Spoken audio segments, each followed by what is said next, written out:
Hello everyone. तो कैसे हैं आप लोग? आई होप बढ़िया ही होंगे। मैं पंकज राजपूत, आपका बायोलॉजी मेंटर, आपके अपने फेवरेट एक्सपी क्लासेस चैनल पर आपका स्वागत करता हूं, जहां पर आपको बिल्कुल फ्री एजुकेशन प्रोवाइड कराई जाती है ताकि आप अपने जीवन पे हर एक लक्ष्य को प्राप्त कर सकें।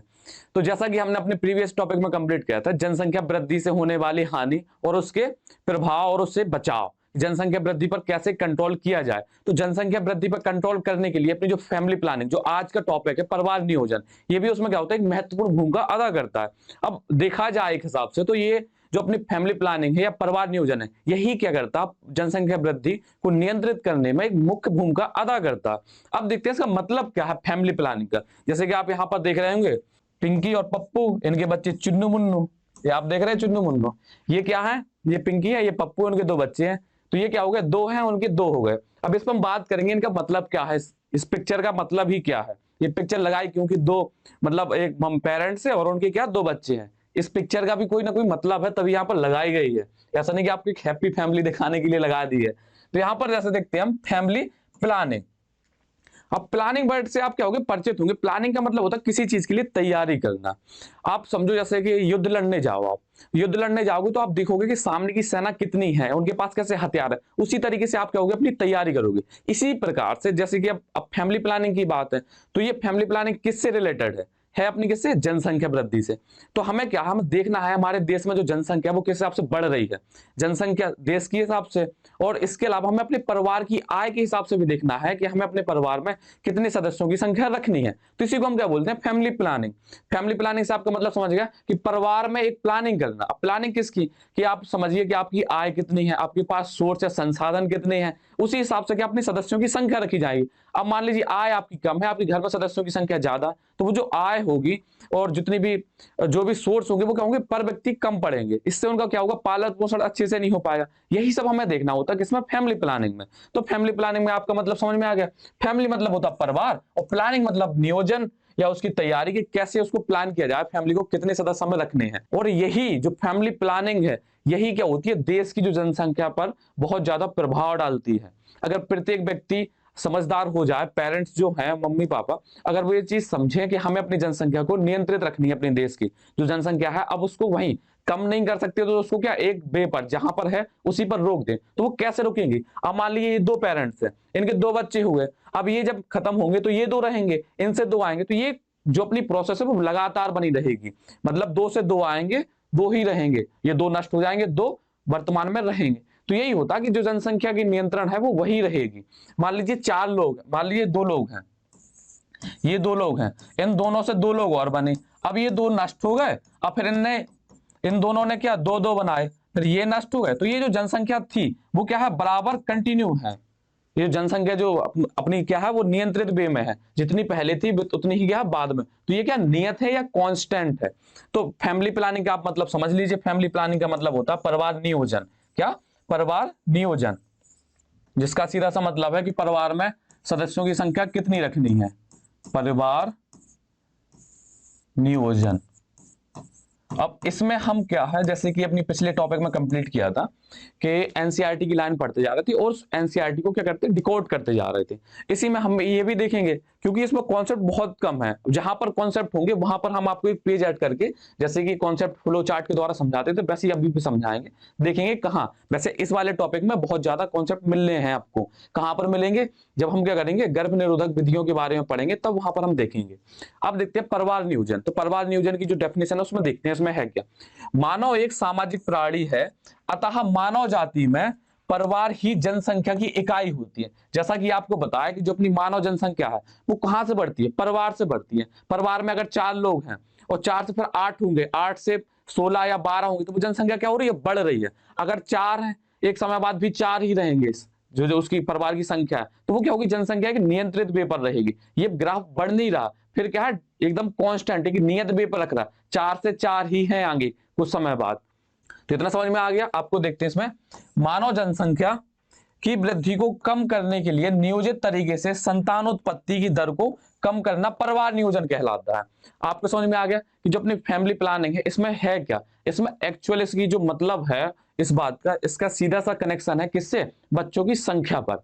अगर आप बच्चों की संख्या ज्यादा करेंगे तो आपकी परिवार की संख्या भी क्या होती है, बढ़ती जाएगी। और परिवार की संख्या बढ़ेगी, परिवार में सदस्यों की संख्या बढ़ेगी तो किस पर, जनसंख्या में भी क्या होगी, भारी बढ़ोतरी होती जाएगी। ये आपको समझ में आया। तो इसमें देखते हैं अब परिवार नियोजन की आवश्यकता। फैमिली प्लानिंग जरूरी क्यों है। फैमिली प्लानिंग सीधा सा कनेक्शन है किससे, अपनी जनसंख्या नियंत्रण से।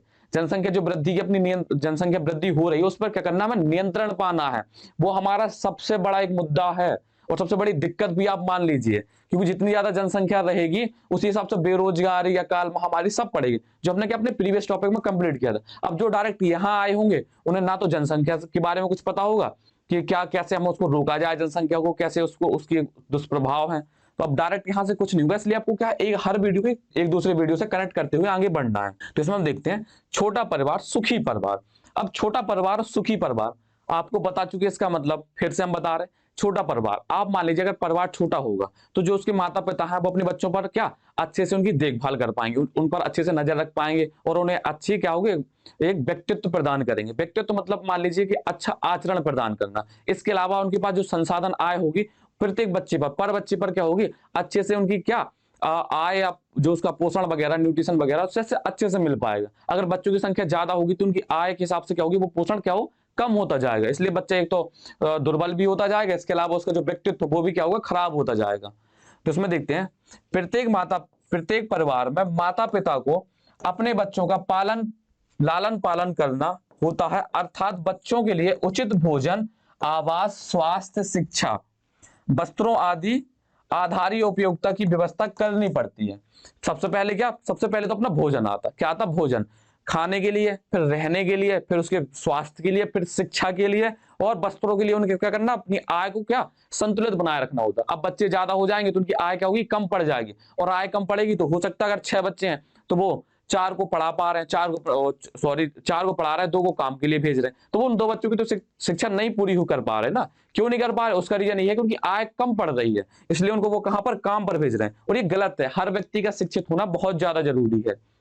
माता पिता यह कार्य अपनी आय के अनुसार करते हैं। किसके अनुसार करते हैं, आय, जितनी उसकी आय होगी हिसाब से काम करते हैं। अगर वो क्या होंगे, अच्छी आय होगी तो वो अच्छी शिक्षा प्रदान करवा पाएंगे, अच्छा भोजन दे पाएंगे, अच्छा आवास रहेगा उनके पास, और अच्छे जैसे अगर उनका स्वास्थ्य वगैरह भी अच्छा ही रहेगा।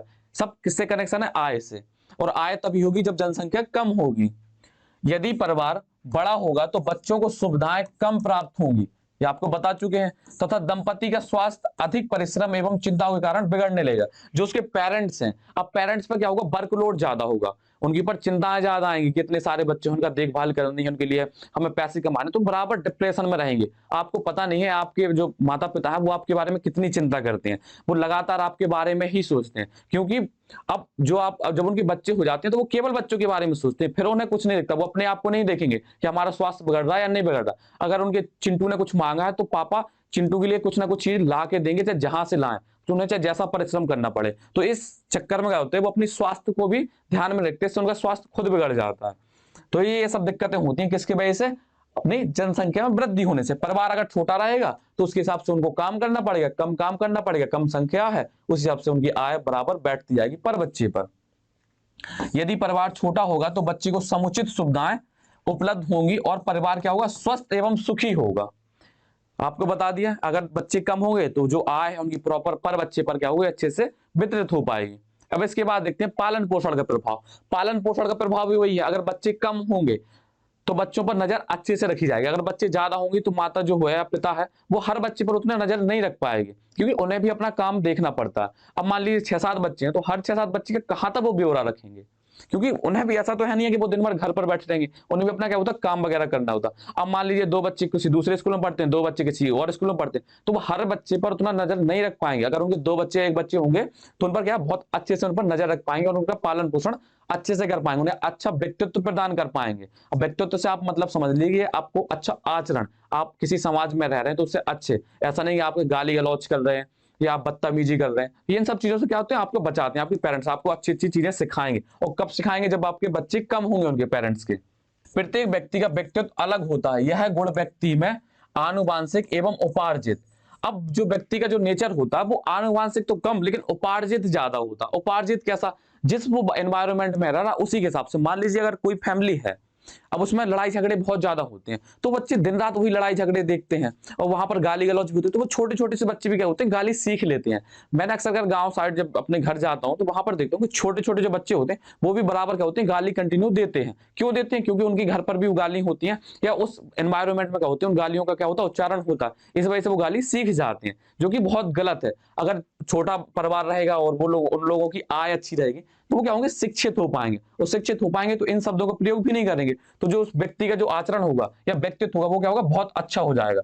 तो आनुवांशिक तो आपकी बुक्स में लिखा है, तो आनुवांशिक उतना नेचर नहीं मैटर करता जितना कि उपार्जित। उपार्जित का मतलब जो उसने खुद ग्रहण किए हैं आसपास के एनवायरमेंट या वातावरण से, जो समाज से। लक्षणों का योग होता, व्यक्ति का विकास उसके पालन एवं पोषण पर निर्भर करता है। व्यक्ति की जो ग्रोथ है वो किस पर डिपेंड करेगी, उसकी पालन पोषण पर। जैसा उसको न्यूट्रिशन वगैरह मिलेगा उसी हिसाब से उसका विकास होगा। और जरूरी नहीं है कि विकास केवल शरीर से दिखता हो, कभी बुद्धि से भी विकास माना जाता है कि आपकी जो सोच है वो किस हिसाब से, आपके समाज में कैसी सोच है। अगर आपकी समाज में आपकी जो सोच है वो कुंठित होगी तो आप उस समाज में आपको हीन भावना से देखा जाएगा, और सही भी है। अगर आपकी सोच गलत है, आप हमेशा नकारात्मक बातें करोगे, तो आपका विकास नहीं हुआ। अगर आपका विकास सही, अगर आपके माता पिता ने सही से आपका ध्यान दिया होता तो आपका विकास अच्छा होता, आप अपने समाज में कुछ अच्छा करते। जबकि आप क्या कर रहे हैं, नकारात्मक सोच दे रहे हैं। ये सब बात कहां पर हो रही है, जो परिवार बड़े हैं, जो परिवार बड़े हैं जिनके माता पिता ने अपने प्रत्येक बच्चे पर बराबर ध्यान नहीं दे पाया। इसलिए कहते हैं कि छोटा परिवार सुखी परिवार। और सरकार ने कुछ नारे भी चलाए थे, स्लोगन वगैरह, कि हम दो हमारे दो। अब तो जो अपनी सिचुएशन है देश की, मेरा तो ये मानना है कि अब जो स्लोगन आना चाहिए, हम दो हमारे एक। कुछ जो अपनी विदेशी सिटियां हैं वहां पर तो कुछ जो एजुकेटेड फैमिली, उन्होंने ये एक्सेप्ट भी किया है कि हम दो हमारे एक। उससे क्या होगा, जनसंख्या वृद्धि कम होती जाएगी, वो ग्राफ नीचे जाएगा। अगर ये कम से कम 10 साल चल जाए हम दो हमारा एक वाला, तो अपनी जो जनसंख्या पहली थी कब, 2000 के आसपास, उतनी ही हो जाएगी, 2011 के आसपास 120 करोड़ के आसपास हो जाएगी। नहीं तो जनसंख्या बढ़नी ही है, जनसंख्या बढ़ेगी तो आपको पता है दुष्प्रभाव कितने हैं। बड़े परिवार में निम्न स्तर की पालन पोषण के कारण बच्चों के व्यक्तित्व का पूर्ण विकास नहीं हो पाता। किस वजह से? अगर बच्चों परिवार क्या है, बड़ा परिवार है, तो प्रत्येक बच्चे पर अच्छे से ध्यान नहीं दे पाएंगे, और ध्यान नहीं दे पाएंगे तो क्या होगा, उसका मानसिक विकास भी अच्छे से नहीं हो पाएगा। शारीरिक विकास तो वैसे भी रुक जाएगा, किसकी वजह से, पोषण की कमी से। और अच्छा आचरण, उन पर देखभाल न कर पाने की वजह से उनका क्या होगा, मानसिक विकास भी रुक जाएगा। अतः उच्च स्तर के पालन पोषण तथा अच्छे व्यक्तित्व विकास के लिए छोटे परिवार की आवश्यकता होती है। छोटा परिवार सुखी परिवार, स्मॉल फैमिली हैप्पी फैमिली। अतः भारत सरकार ने इस योजना के क्रियान्वयन के लिए हम दो हमारे दो का एक स्लोगन दिया था। हम दो हमारे दो का क्या किया था, इन्होंने नारा दिया था, वी टू अवर टू। जैसा कि आपको सबसे पहले ये फैमिली में दिखाई गई थी। ये जो आप फैमिली दिख रहे हो, ये ऐसे नहीं लगाई कि इसका मतलब लगा दिया कि आपको फैमिली की बात करनी, तो हमने फैमिली लगा दी। अब यहाँ पर 4 बच्चे और हो सकते थे, तो वो एक क्या आइडियल फैमिली नहीं होती। अब इसमें क्या है, 2 पेरेंट्स हैं, वो पेरेंट्स में कौन है, माता पिता, और अपने उनके क्या 2 बच्चे हैं। कुछ समय बाद इनकी ओल्ड एज आएगी, ये खत्म हो जाएंगे, इन दोनों से भी क्या होंगे, 2 बच्चे होंगे। तो ये जो ग्राफ है वो नियत रहेगा, इससे जनसंख्या वृद्धि क्या होगी, कांस्टेंट बनी रहेगी, नियत। इसमें देखते हैं, हम आगे बढ़ते हैं। इसका प्रचार प्रसार, हम दो हमारे दो का जो अपने नारा सुना भी होगा आपने, कि आपने देखा होगा कि जो सिनेमा घर के टिकट वगैरह होती है उसमें भी लिखा रहता है हम दो हमारे दो। बसेस वगैरह में देखी होंगी, जो बस वगैरह चलती हैं या ट्रक वगैरह, उसमें भी चला रहता है हम दो हमारे दो। सड़कों पर पोस्टर वगैरह लगे रहते हैं, उसमें टीवी वगैरह में जैसे मूवी वगैरह आती है उसके पहले प्रचार आता था, कुछ एडवर्टाइजमेंट चलता तो उसमें बताते हैं हम दो हमारे दो, सुखी परिवार, छोटा परिवार सुखी परिवार, ऐसे करके कुछ स्लोगन सरकार ने दिए थे। इसलिए दिए थे व्यक्ति को वो चीज समझ में आए, और फिर भी व्यक्ति नहीं समझते हैं, तो इसलिए आपको पढ़ाया जा रहा है, आप समझाइए जाके। कम से कम आप 1-2 लोगों को समझाएंगे तो वो भी क्या होगा, बहुत मैटर करेगा। इसका प्रचार सरकार ने सभी क्षेत्रों जैसे सड़कों, सिनेमा घरों, चलचित्र, रेडियो, टेलीविजन आदि पर किया है, जिससे प्रत्येक परिवार में संतानोत्पत्ति की दर 2 संतान तक ही सीमित हो सके। सरकार का जो मोटिव था वो क्या था, प्रत्येक परिवार में 2 संतानें ही हों। अब जरूरी नहीं है कि 2 लड़की होंगी तो वो सोचे कि हम एक लड़का कर लें। भाई 2 बेटियों में भी आप खुश रहो। अगर आपके पास 2 लड़की हैं तो वो उसमें भी खुश रहो, क्योंकि आज के जमाने में लड़कियां लड़कों से कम नहीं है। सरकार उन्हें बराबर अवसर प्रदान कर रही है, वो सब कुछ कर सकती है। आप मौका तो दीजिए, आप अपनी सोच को सही कीजिए। अब परिवार नियोजन की विधियां, अब क्या परिवार को नियोजित फैमिली प्लानिंग के लिए क्या होती है, कुछ विधियां होती हैं, कुछ मेथड होते हैं, उसमें देखते हैं हम। अब क्या होता है कि कुछ व्यक्ति क्या होते हैं, ना चाह कर भी उनकी संतान उत्पत्ति हो जाती है। अब जब एक बार वो संतान हो जाएगी तो ऐसा तो है नहीं उसको नष्ट कर दें, उसको मार दें, खत्म कर दें, तो ये भी गलत है। क्योंकि ये सब क्या होता है, एक तो उनकी मानसिक भावनाओं पर भी ठेस पहुंचाएंगे, तो ये नहीं कर पाते हैं, हर व्यक्ति के बस की बात नहीं है। तो इससे अच्छा है कि अगर निषेचन ही नहीं होगा और निषेचन नहीं होगा, भ्रूण नहीं बन पाएगा, तो क्या होगा, बच्चा बन ही नहीं पाएगा, तो वो वहां तक स्टेज जाएगी नहीं। तो इसलिए कुछ विधियां हैं जिसमें हम देखते हैं कि कैसे हम बच्चे के निर्माण को रोक सकते हैं, मतलब अपने भ्रूण को बनने या निषेचन की प्रक्रिया को रोक सकते हैं। तो इसमें देखते हैं, परिवार में संतानों की संख्या को सीमित रखने के लिए भारत जैसे विकासशील देश जिसमें क्या अभी विकास हो रहा है, विकास हुआ नहीं है अभी, विकासशील देशों में परिवार नियोजन केंद्र, फैमिली प्लानिंग सेंटर, जहां पर क्या है कि अपने पेरेंट्स जाते हैं या जो न्यू मैरिड कपल जाते हैं, वहां पर उनको हर प्रकार से बताया जाता है कि आप अपने परिवार को कैसे मेंटेन रख सकते हैं, कैसे बच्चों की संख्या कम रख सकते हैं। ऐसे सेंटर बनाए गए हैं कहां पर, अपने भारत में। इसके द्वारा लोगों को परिवार नियोजन की विधियों की आवश्यकता के प्रति जागरूक किया जा रहा है। संतानों की उत्पत्ति को विभिन्न विधियों या युक्तियों द्वारा नियंत्रित करना क्या कहलाता है, संतति नियंत्रण या बर्थ कंट्रोल कहलाता है। आपको पता है कि फैमिली प्लानिंग का जो सीधा मोटिव है वो किस लिए है, कि अपने परिवार की संख्या कम रखो, बच्चों की संख्या कम रखनी है हमें। तो जो संतति नियंत्रण है उसको हमें क्या करना है, कम रखना है, बर्थ कंट्रोल कम रखना है। परिवार नियोजन हेतु दंपतियों द्वारा विभिन्न युक्तियों का उपयोग किया जाता है, जिन्हें क्या बोलते हैं, गर्भ निरोधक युक्तियां। यहाँ पर बेटा युक्तियां लिखा है, आपको पीडीएफ में मिल जाएगा। यहाँ पर क्या लिखा, गर्भ निरोधक युक्तियां, कॉन्ट्रासेप्टिव मेथड। अब कुछ युक्तियां होती हैं जो दंपतियों द्वारा, जो अपने क्या होते हैं न्यू मैरिड कपल होते हैं, उनके द्वारा कहती हैं एक्सेप्ट की जाती हैं, उपयोग की जाती हैं, जिससे वो नई संतान को उत्पत्ति ना हो सके। यह क्या करती है, जो भी ये गर्भ निरोधक विधियां होती है, क्या करती है, जन्म दर को क्या करती है, कम करने का सबसे अच्छा व आसानी से स्वीकार्य उपाय है। एक आदर्श गर्भ निरोधक युक्ति में निम्न गुण होने चाहिए। अब कहा कि आदर्श जो गर्भ निरोधक विधि है उसके लिए क्या होते हैं, अब मान लीजिए कि कोई गर्भ निरोधक विधि है, अब वो क्या है कि बहुत महंगी है, तो व्यक्ति खरीदने से, जो गरीब व्यक्ति वो तो खरीदेगा नहीं, कि क्यों चक्कर में पड़े, वो नहीं खरीदेगा। और क्या आसानी से उपलब्ध नहीं हो रही, उसको मान लो 10 किलोमीटर दूर जाना पड़ रहा, 20 किलोमीटर दूर जाना पड़ रहा उसको लेने, तो वो नहीं जाएगा आलस की वजह से। तो जो अपनी क्या होती है, अब ये समझिए कि आप जो गर्भ निरोधक विधि है वो क्या हर पसरट की दुकान में, जो परचून की दुकान होती है, पान की दुकान, वहां पर भी मिल जाना चाहिए, इतना अवेलेबल होना चाहिए हर सरकारी अस्पताल में। वैसे सरकार तो क्या होती है, उपलब्ध कराती भी है, जैसे निरोध वगैरह, कॉन्डोम वगैरह क्या होते हैं सरकारी अस्पताल में क्या होते हैं, फ्री अवेलेबल होते हैं। और कुछ क्या होते हैं, मेडिसिन वगैरह होती है, सहेली वगैरह, वो भी सरकारी अस्पताल में क्या होती है, फ्री अवेलेबल कराई जाती है। उनके बारे में हम आगे बात करेंगे। बस ये हमें देखना है यहाँ पर कि जो गर्भ निरोधक युक्ति होती है उनमें कुछ गुण ऐसे होने चाहिए कि जो एकदम उसको आसान बना दे, और उससे क्या हो, उनकी जो सेक्स लाइफ है उस पर भी कोई खास प्रभाव ना डाले, समझे। तो इसमें जो पहला पॉइंट है उसमें क्या है, गर्भ निरोधक या कॉन्ट्रासेप्टिव, आसानी से उपलब्ध होने वाला। ऐसा नहीं कि 50-50 किलोमीटर दूर लेने जा रहा, तो कोई नहीं जा रहा, अगर यहीं पे आपकी बगल वाली दुकान में मिल जाएगा तो आराम से ले लेगा। क्योंकि वो क्या होती है, आपने सुना होगा कि कुछ गर्भ निरोधक विधियां ऐसी होती हैं, कुछ ऐसे उपकरण होते हैं जिनको उस वर्ड को लेने में ही क्या होती है, लोगों को हेजिटेशन होती है। जैसे अगर आप बोल दो कॉन्डोम बोल दो अगर समाज में, तो वो उस वर्ड को इतना गलत वे पर ले जाएंगे, आप एकदम ऐसे घूर के देखेंगे, एक हीन भावना से देखेंगे, जबकि वो गलत नहीं है, वो कहीं ना कहीं सही है, और यही सोच आपको बदलनी है अपनी। तो गर्भ निरोधक आसानी से उपलब्ध होने वाला होना चाहिए, यह सस्ता व मुफ्त सरकार उपलब्ध कराती है। इसके अलावा अपनी जो मेडिकल शॉप होती है वहां पर भी मिलते हैं, वो भी बहुत ज्यादा महंगे नहीं होते हैं। और गर्भ निरोधक प्रभावी होना चाहिए। प्रभावी कैसा, ऐसा नहीं कि हम यूज भी कर रहे हैं फिर भी हमें संतान उत्पत्ति होगी, तो वो कैसा गर्भ निरोधक हुआ, हमें कैसा आइडियल या आदर्श गर्भ निरोधक की बात कर रहे हैं हम। अगर उसको यूज करने के बाद भी अगर संतान की उत्पत्ति हो रही है तो वो कैसा आइडियल गर्भ निरोधक हुआ। इसके अलावा गर्भ निरोधक की कोई दुष्प्रभाव, जो अपना कॉन्ट्रासेप्टिव मेथड है या गर्भ निरोधक है, उसकी क्या कोई भी साइड इफेक्ट नहीं होनी चाहिए। पता चला उसने यूज किया, उसको कोई साइड इफेक्ट हो जाए, तो साइड इफेक्ट से भी बचना है। तो इन्हीं के बारे में मैं बात करनी है, क्योंकि गर्भ निरोधक बहुत से आते हैं, अब कुछ काम करते भी हैं, कुछ नहीं भी करते हैं, कुछ करते हैं तो उनके साइड इफेक्ट नहीं होते, कुछ करते हैं तो उसके साइड इफेक्ट हो जाते हैं। तो इसमें यही हमें बात करनी है इसमें। तो गर्भ निरोधक के उपयोग से उपयोगकर्ता की काम इच्छा, उसकी जो सेक्स लाइफ है उस पर कोई प्रभाव नहीं पड़ना चाहिए। गर्भ निरोधक यूज करने के बाद पता चला वो कोई मेडिसिन ले रहा, उसका फिर इच्छा ही नहीं हो रही सेक्स के लिए, तो सामने वाला पार्टनर क्या हो जाएगा, उससे परेशान हो जाएगा। तो ये क्या है, गलत है। तो हमें क्या करना, आदर्श गर्भ निरोधक की बात करनी है। तो आदर्श गर्भ निरोधक में ये सब गुण होने चाहिए, कोई भी प्रभाव नहीं पड़ना चाहिए, अर्थात इसके उपयोग से उसे मानसिक संतृप्तता की प्राप्ति होनी चाहिए, जैसे उसकी अनुपस्थिति में थी। अब मान लीजिए कि कोई गर्भ निरोधक उसने यूज किया, तो उसको ऐसा फील होना चाहिए कि उसने कभी ये गर्भ निरोधक कोई नाम की चीज यूज ही नहीं की, बस किससे बचा ले, उसे संतान उत्पत्ति से बचा ले। तो ये क्या होती है, कुछ गुण होते हैं किसमें, गर्भ निरोधक युक्तियों में। और ये गर्भ निरोधक क्या होते हैं, अवेलेबल इस फॉर्म में होने चाहिए। अगर ये पूरे गुण अगर वो फॉलो कर रहा तो वो क्या है, एक आदर्श गर्भ निरोधक युक्ति है। अब इसमें हम सबसे पहले देखते हैं चलो इसमें भी देखते हैं कि एक आदर्श गर्भ निरोधक उपयोगकर्ता की सभी हितों की पूर्ति करने वाला होना चाहिए, ये भी एक अपना पॉइंट है।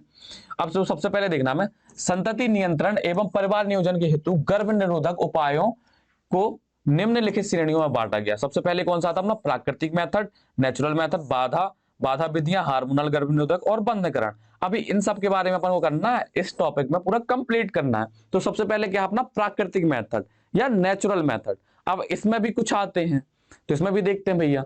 प्राकृतिक विधियों द्वारा शुक्राणुओं को अंडाणुओं के संपर्क में आने नहीं दिया जाता है, निषेचन क्रिया अवरुद्ध हो जाती है। विधियां निम्नलिखित हैं। आपको पता है कि जो बच्ची की उत्पत्ति कैसे होगी, जब शुक्राणु और अंडाणु मिलेंगे, आन मिलो सजना मिले, उससे क्या हुआ, निषेचन हुआ, निषेचन से क्या हुआ, भ्रूण का निर्माण होगा, भ्रूण का निर्माण होगा तो उसी से क्या होगी, संतान की उत्पत्ति होगी। तो हमें क्या, सजना को सजनी से मिलने नहीं देना, मतलब शुक्राणु और अंडाणु को मिलने नहीं देना, इसी को हमें रोकना है। और यही क्या होती है गर्भ निरोधक विधियों में, या उसकी युक्तियां होती हैं, उनको शुक्राणु और अंडाणु को मिलने नहीं देना है। दोनों के लिए क्या करना, एकदम बैरियर लगा देने कि तुम नहीं मिल पाओगे, अगर वो मिलेंगे तो आपको दिक्कत हो जाएगी, समझे।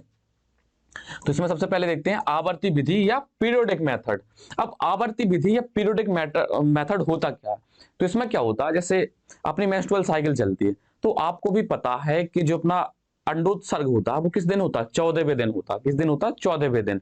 अगर 14वें दिन एनसीईआरटी के अकॉर्डिंग बात कर रहे हैं अभी, एनसीईआरटी अकॉर्डिंग, जैसे कि आपके प्रीवियस चैप्टर में कंप्लीट कराया था कि 14वें दिन क्या हुआ, 28 दिन की साइकिल होती है, प्लस माइनस लेकर के चलते हैं। यहाँ पर एक पेज ऐड कर लें तो आपको अच्छी समझ में आ जाएगा। जैसे मान लीजिए जो अपनी मेंस्ट्रुअल साइकिल है, क्या है, मेंस्ट्रुअल साइकिल या आतर्व चक्र, ये कितनी होती है, 28 डेज प्लस माइनस 2। मान लीजिए कि या तो 30 दिन की भी हो सकती है, 26 दिन की भी हो सकती है, तो इसलिए हमने क्या प्लस माइनस 2 ले लिया, क्योंकि 28 दिन की बहुत रेयर होती है कि किसी की 28 दिन की साइकिल हो, ठीक है। तो अब इसमें देखते हैं 28 दिन की साइकिल। आपको पता है कि 14th डे, जो 14वां दिन था, उस दिन क्या हो रहा था, ओव्यूलेशन की प्रोसेस हो रही थी। ओव्यूलेशन, अंडोत्सर्ग की क्या हो रही थी, प्रक्रिया हो रही थी। तो आपको भी पता कि एनसीईआरटी कहती थी कि अगर 14वें दिन अंडा मुक्त हुआ और उसी दिन शुक्राणु, मतलब उसी दिन संभोग की प्रक्रिया हो, तो क्या होता, निषेचन हो जाता है। क्या हो जाता है, निषेचन। लेकिन एक बात और बताएं आपको कि जो अपना अंडाणु होता है, यहां पर पहले लिखें क्या, शुक्राणु। जो शुक्राणु की क्या होती है, निषेचन करने की जो क्षमता होती है वो कितने दिन रहती है, 3 डेज। और जो अंडाणु की निषेचित होने की जो क्षमता होती है वो कितने दिन रहती है, अंडाणु की निषेचित होने की जो क्षमता होती है वो क्या होती है, 1 दिन तक होती है।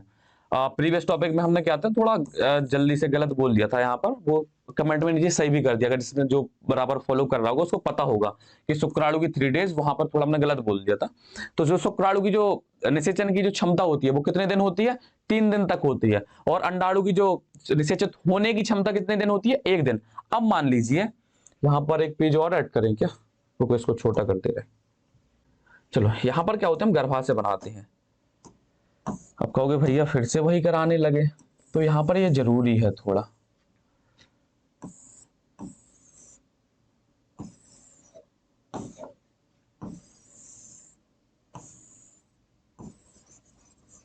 अब यहाँ पर ये वाला जो अपना फूला हुआ भाग है, ये क्या था, अपना तुम्बिका या एम्पुला वाला भाग था। अब मान लो यहाँ पर शुक्राणु छोड़ा गया, यहाँ पर क्या है, शुक्राणु छोड़ा गया, और यहां से क्या है, अपनी यहां से अंडाशय था तो इसने अंडाणु मुक्त किया, और ये अंडाणु यहां आ गया और अंडाणु यहां आया। मान लीजिए 14वें दिन यहां आया, किस दिन आया, 14वें दिन। अब और जरूरी नहीं है कि 14वें दिन ही शुक्राणु पहुंचे तभी निषेचन होता, क्यों, क्योंकि शुक्राणु की जो जनन करने की क्षमता है, निषेचन करने की क्षमता होती है, वो कितने दिन तक होती, 3 दिन। अब मान लीजिए शुक्राणु ने क्या किया, अपने जो कॉपुलेशन या संभोग की प्रक्रिया हुई, तो मान लीजिए 3 दिन पहले यहाँ पर वीर्य का स्खलन किया गया। कितने दिन पहले, वीर्य का स्खलन, मान लीजिए 10वें दिन। किस दिन, 10वें दिन। अब उसकी 3 दिन की लाइफ है। अब वो मान लीजिए यहां से, अब वो इंतजार कर रहा है, यहाँ पर शुक्राणु खड़े हैं, यहाँ पर शुक्राणु हैं कि भैया जब आएगा तो हम तुरंत उसको निषेचित कर देंगे। अब वो हुआ 10 दिन पहले। अब क्या 14वें दिन यहाँ से अगर शुक्राणु का क्या होगा, वो सॉरी अंडाणु मुक्त हुआ, अंडाणु मुक्त होगा तो यहाँ आके इनका मिलन हो जाएगा। तो मान लीजिए निषेचन अभी भी हो सकता है। जरूरी नहीं कि 14वें दिन ही अगर स्खलन किया जाए, वीर्य का अंदर स्खलित किया जाए या इंसेमिनेशन वीर्य सेचन की प्रक्रिया की जाए तभी निषेचन की प्रक्रिया पूर्ण होगी। अगर उसने 10वें दिन, जो मेंस्ट्रुअल साइकिल होती है मान लीजिए 1 तारीख को शुरू हुई, किस तारीख को, 1 तारीख को, तो उसका पहला दिन हो गया, तो उसके 10वें दिन या 10 तारीख को उसने एजोकुलेशन प्रोसेस या स्खलित वीर्य को स्खलित किया, तो वो कहां से, अपने यूट्रस वाले भाग से होते हुए कहां पर, संकीर्ण पथ से होते हुए अपने तुम्बका वाले भाग पर आके इंतजार कर रहा, किसका, अपने अंडाणु का। अब वो यहां पर बैठा और यहां से 14वें दिन क्या हुआ, अंडाणु मुक्त हुआ। ये लेकिन जरूरी हो, ये लेकिन फिक्स होता है कि जो अपना अंडाणु होता वो किस दिन मुक्त होता, वो 14वें दिन ही मुक्त होगा। किस दिन होगा, 14वें दिन ही मुक्त होगा। इतना आपको समझ में आ गया। तो यहां पर क्या हुआ, अंडाणु मुक्त हुआ। अब अंडाणु मुक्त हुआ तो 10वें दिन से यहां पर शुक्राणु पहले से इनका निषेचन हो जाएगा। क्या हो जाएगा, निषेचन। तो ये नहीं कि 14वें दिन ही पहुंचा तभी निषेचन हुआ, वो 10 दिन पहले हमने 10 दिन पहले नहीं, 10वें दिन यहाँ एंटर किया था, तो 10वें दिन से इंतजार कर रहा था वो किसका, अंडाणु का। 14 दिन अंडाणु आएगा तो निषेचन हो जाएगा। अगर 9वें दिन करेंगे तब तक उसकी क्या होगी, ये नष्ट हो जाएंगे। अगर 9वें दिन होंगे तो ये क्या होंगे, नष्ट हो जाएंगे। किस दिन, 9वें दिन। ये 10वें दिन से ही, कैसे, 10, 11, 12 और 13 के दिन आएंगे ये। सॉरी क्या हो गया, ये तो गलत हो रहा अपनी कैलकुलेशन। 10 से 17, 10 से 11, 12, 13, हाँ 14 दिन भी क्या होता, अपना अंडाणु आ जाएगा तो उनका क्या होता है, निषेचन हो जाएगा। अगर ये 10वें दिन मुक्त हुए हैं तो तब तक क्या, अपने 14 तारीख तक इनकी क्या होगी, जो जीव जनन क्षमता, निषेचन क्षमता क्या होगी, फिक्स होगी। तो यहाँ पर जो अपनी बुक्स में लिखते हैं वो क्या होते हैं, ये आपको समझ में आ गया इतना, कि जरूरी नहीं है कि अगर 14वें दिन ही मिले शुक्राणु अंडाणु तभी निषेचन की प्रक्रिया क्या हो, संपन्न हो, उसके पहले भी हो सकती है। और ये आपको बताती है कि शुक्राणु 3 दिन तक रहते हैं निषेचन की क्षमता, और अंडाणु में निषेचित होने की 1 दिन तक क्षमता रहती है। तो यहाँ पर इसमें थ्योरी में देखते हैं कि इस विधि का प्रयोग स्त्री के मासिक चक्र के परिवर्तनों के समय आधार पर किया जाता है। इसे क्या बोलते हैं हम, आवर्ती संयम या सुरक्षित काल, सेफ पीरियड कहते हैं। और ये सेफ पीरियड हम बताएंगे कौन सा होता, और असेफ मतलब अनसेफ पीरियड कौन सा होता वो भी बताएंगे। तो मासिक धर्म की शुरुआत 1 सप्ताह पहले तथा 1 सप्ताह के बाद का समय क्या होता है, सुरक्षित, स्त्री के मासिक धर्म सुरक्षित होता है। जो अपना क्या होता है, मान लीजिए संभोग के लिए मेंस्ट्रुअल साइकिल के कितने दिनों में बिना किसी भी गर्भ निरोधक विधि का उपयोग किए हुए हम निषेचन कर सकते हैं या संभोग की प्रक्रिया कर सकते हैं, मेंस्ट्रुअल साइकिल के 1 हफ्ते बाद और 1 सप्ताह, सॉरी, एक मेंस्ट्रुअल साइकिल के 1 सप्ताह पहले तथा 1 सप्ताह बाद। और ये जो खतरे वाला दिन होता वो कौन सा होता, 10वें से 17वें दिन क्या होता, सबसे ज्यादा खतरा होता, किसके लिए, निषेचन के लिए। तो इसमें आपको समझ में आ गया। तो मासिक धर्म की शुरुआत से 1 सप्ताह पहले तथा 1 सप्ताह के बाद का समय क्या होता, सुरक्षित होता। और स्त्री के मासिक धर्म के 17वें दिन से, सॉरी 10वें दिन से 17वें दिन के बीच क्या होता, समय संभोग के लिए उचित नहीं होता। ये आप यहां पर समझ सकेंगे इस वाले से कि और ये रीजन क्यों होता कि शुक्राणु 3 दिन तक जीवित रह सकते। मान लीजिए यहाँ पर शुक्राणु एंटर कर दिया, अब वो यहाँ पर इंतजार कर रहा 3 दिन से, 14वें दिन अंडाणु आया, उसने निषेचित कर दिया। अंडाणु की भी लाइफ क्या होती है, 1 दिन और ज्यादा होती है। टोटल मिलाकर कितने हो गए, 4 दिन हो गए। कितने हो गए, 4 दिन। तो 4 दिन प्लस माइनस करके चलते हैं, वैसे तो चलते हम क्या होते हैं, प्लस माइनस करके 2 दिन का, 14 दिन है, ये क्या है, 14th डे। तो इसका अब जैसे, हाँ सॉरी वहां पर कैलकुलेशन अपनी सही थी, यहां पर क्या करते हैं, आइडियल साइकिल को लेते हैं। 1 मिनट, जैसे इस वाले कॉन्सेप्ट को हम एक बार और समझाते हैं, अगर आपको अच्छी समझ में नहीं आया होगा तो इसको समझते हैं। अब जैसे आपको साइकिल पता है, ये साइकिल क्या है, 28 दिन की है। कितने दिन की है, 28 दिन की। अगर 28 दिन की है तो ये 14वें दिन मुक्त होगा। अब इसमें प्लस माइनस लिखा है, मान लीजिए कि 28 दिन की ना होकर ये 26 दिन की है। किस दिन की, 26 दिन की। और आपको भी पता है कि अंडोत्सर्ग के जो हम दिन गिनते हैं वो 1 तारीख से नहीं गिनते, हम पीछे से गिनते हैं। कहां से गिनते हैं, पीछे से। मान लीजिए 26 दिन की है, किस दिन की है, 26 दिन की। अब 26 में से 14 माइनस कर दीजिए, 26 में से, सॉरी 26 में से क्या किया हमने, 14 माइनस कर दिए, तो 2 और 1। तो अब जो अंडोत्सर्ग होगा वो किस दिन होगा, 12वें दिन होगा। किस दिन होगा, 12वें दिन। अब मान लीजिए 10वें दिन का होगा, यहां पर शुक्राणु अंदर प्रवेश किए, तो 10, 11, 12 3 दिन तक उनकी क्या थी, निषेचन की प्रक्रिया क्या थी, निषेचन की जो क्षमता थी वो क्या थी, बरकरार थी। और 12वें दिन क्या हो गया, अपने यहां से अंडाणु मुक्त हुआ, तो दोनों का क्या होगा, मिलन हो गया। इससे क्या होगा, निषेचन की प्रक्रिया हो गई। आपको समझ में आया। यहां पर क्या होती है, जो अंडोत्सर्ग की प्रक्रिया भी होगी वो क्या होगी, प्लस माइनस 2 लेंगे हम यहां पर। तो 1 मिनट, ये क्या हो रहा, निषेचन प्लस माइनस 2। तो जो अंडोत्सर्ग की प्रक्रिया वो कब कब हो सकती है, 12वें दिन भी हो सकती है और 16वें दिन हो सकती है। अगर साइकिल 26 दिन की है तो वो किस दिन होगी, 12वें दिन होगी। अगर साइकिल 30 दिन की है तो अंडोत्सर्ग की प्रक्रिया किस दिन होगी, अपने 16वें दिन होगी। क्यों होगी? आपको ये समझ में आ गया कि जो अपना ये अंडोत्सर्ग की जो काउंटिंग हम करते हैं वो कहां से करते हैं? पीछे के दिनों से। मान लीजिए 28 दिन के तो 28 में से 14 घटाएंगे, अगर 30 दिन के तो 30 में से 14 के दिन घटाएंगे। तो आपको समझ में आ गया। तो यहां पर है, तो ये कितने कितने प्रकार, कितने दिन भी हो सकती है? 12वें दिन भी हो सकती है और कितने दिन? 16वें दिन। इसलिए हम निषेचन का जो सिर्फ जो निषेचन के लिए असुरक्षित जो समय होता है वो कौन कौन सा होता है? 10 से 17वें दिन का जो समय होता है वो क्या होता? जो 10 से 17वें दिन का जो समय होता है वो क्या होता? असुरक्षित काल होता है, उसमें निषेचन हो सकता है। इसलिए हमें 10 से 17वें दिन क्या होता? बचना चाहिए। किसके? संभोग के लिए या वीर स्खलन के लिए। तो ये जो अपनी, आपको इतना बता दें हम यहाँ पर, जो भी प्राकृतिक विधियां होती हैं ये क्या होती हैं? बहुत ज्यादा कारगर नहीं होती, कार्यफुल, मतलब ये मान लो इनका जो प्रभाव होता है वो 100% नहीं होता, इनसे खतरा बना ही रहता। क्यों? क्योंकि हमें क्या पता नहीं है कि किसकी साइकिल किस हिसाब से चल रही है। हो सकता है कोई हार्मोनल चेंजेस हो जाए तो वो साइकिल जल्दी आ जाए, या कुछ और प्रॉब्लम हो जाए तो साइकिल लेट हो जाए, तो हमें नहीं पता चलेगा कि कब अंडोत्सर्ग होगा। तो इसलिए इसको क्या करते हैं हम? बहुत रिस्क वाला काम मानते हैं इसको। अपनी नेचुरल वाली जितनी भी हैं या प्राकृतिक विधियां वो सब क्या होती हैं? रिस्क वाली हैं, उनमें खतरा बना ही रहता है निषेचन के लिए। ये आपको यहाँ पर समझ में आ गया। इसमें कोई दिक्कत इसमें नहीं होनी चाहिए। वैसे दिक्कत आपको कितना समझ में आ गया? जो मेंस्ट्रुअल साइकिल है वो 28 दिन की होती है। अब 28 दिन में प्लस माइनस 2 कर सकते हैं, या तो वो 26 दिन की हो सकती है या 30 दिन की। किसी की भी 28 दिन की नहीं होती, बहुत रेयर जो 28 दिन की साइकिल पूरी कर जाए। और अंडोत्सर्ग को हम कहां से काउंट करते हैं? पीछे से। 28 दिन की अगर साइकिल है तो हम 28 में से 14 घटा देंगे, अगर 26 दिन की है तो हम 26 में से 14 घटा देंगे, तो हमें उससे पता चल जाएगा कि किस दिन अंडोत्सर्ग या ओव्यूलेशन हुआ है। आपको समझ में आ गया।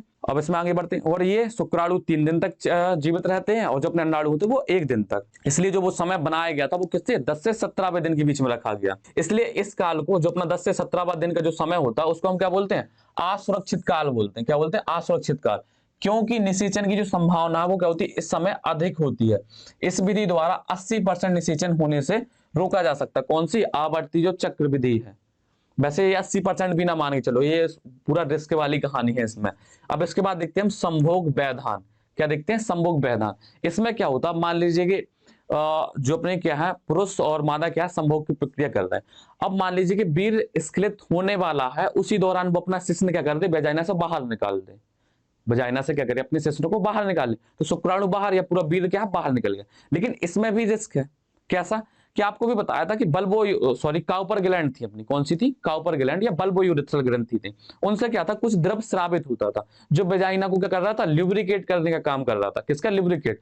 तो क्या होता? उसमें कुछ शुक्राणुओं की भी मात्रा क्या होती है? उपस्थित होती है। वो शुक्राणुओं की मात्रा क्या होती है? वेजाइना में चली जाती है। उनसे भी क्या हो सकता है? निषेचन की प्रक्रिया हो सकती है। इसके अलावा कभी कभी क्या है कि मान लीजिए, जैसे क्या है कि वीर स्खलित होने वाला और व्यक्ति अपना शिश्न ना निकाल पाए, अगर शिश्न वजाइना से बाहर नहीं निकल पाया तो क्या होती है? निषेचन की प्रक्रिया की चांस बहुत ज्यादा बढ़ गए। तो ये क्या होता है? ये भी अपनी रिस्क वाली प्रोसेस होती है। इसलिए जितनी भी अपनी प्राकृतिक विधियां होती हैं उनमें हम नहीं कह सकते कि आप निषेचन से बच सकते हैं या संतान उत्पत्ति से बच सकते हैं। बस ये मान लीजिए कि एक हल्का सा उपाय है, मन की संतुष्टि को करने के लिए एक हल्का सा उपाय कि आप, हम नहीं होगी, हम इससे बच जाएंगे, नहीं बच पाओगे आप।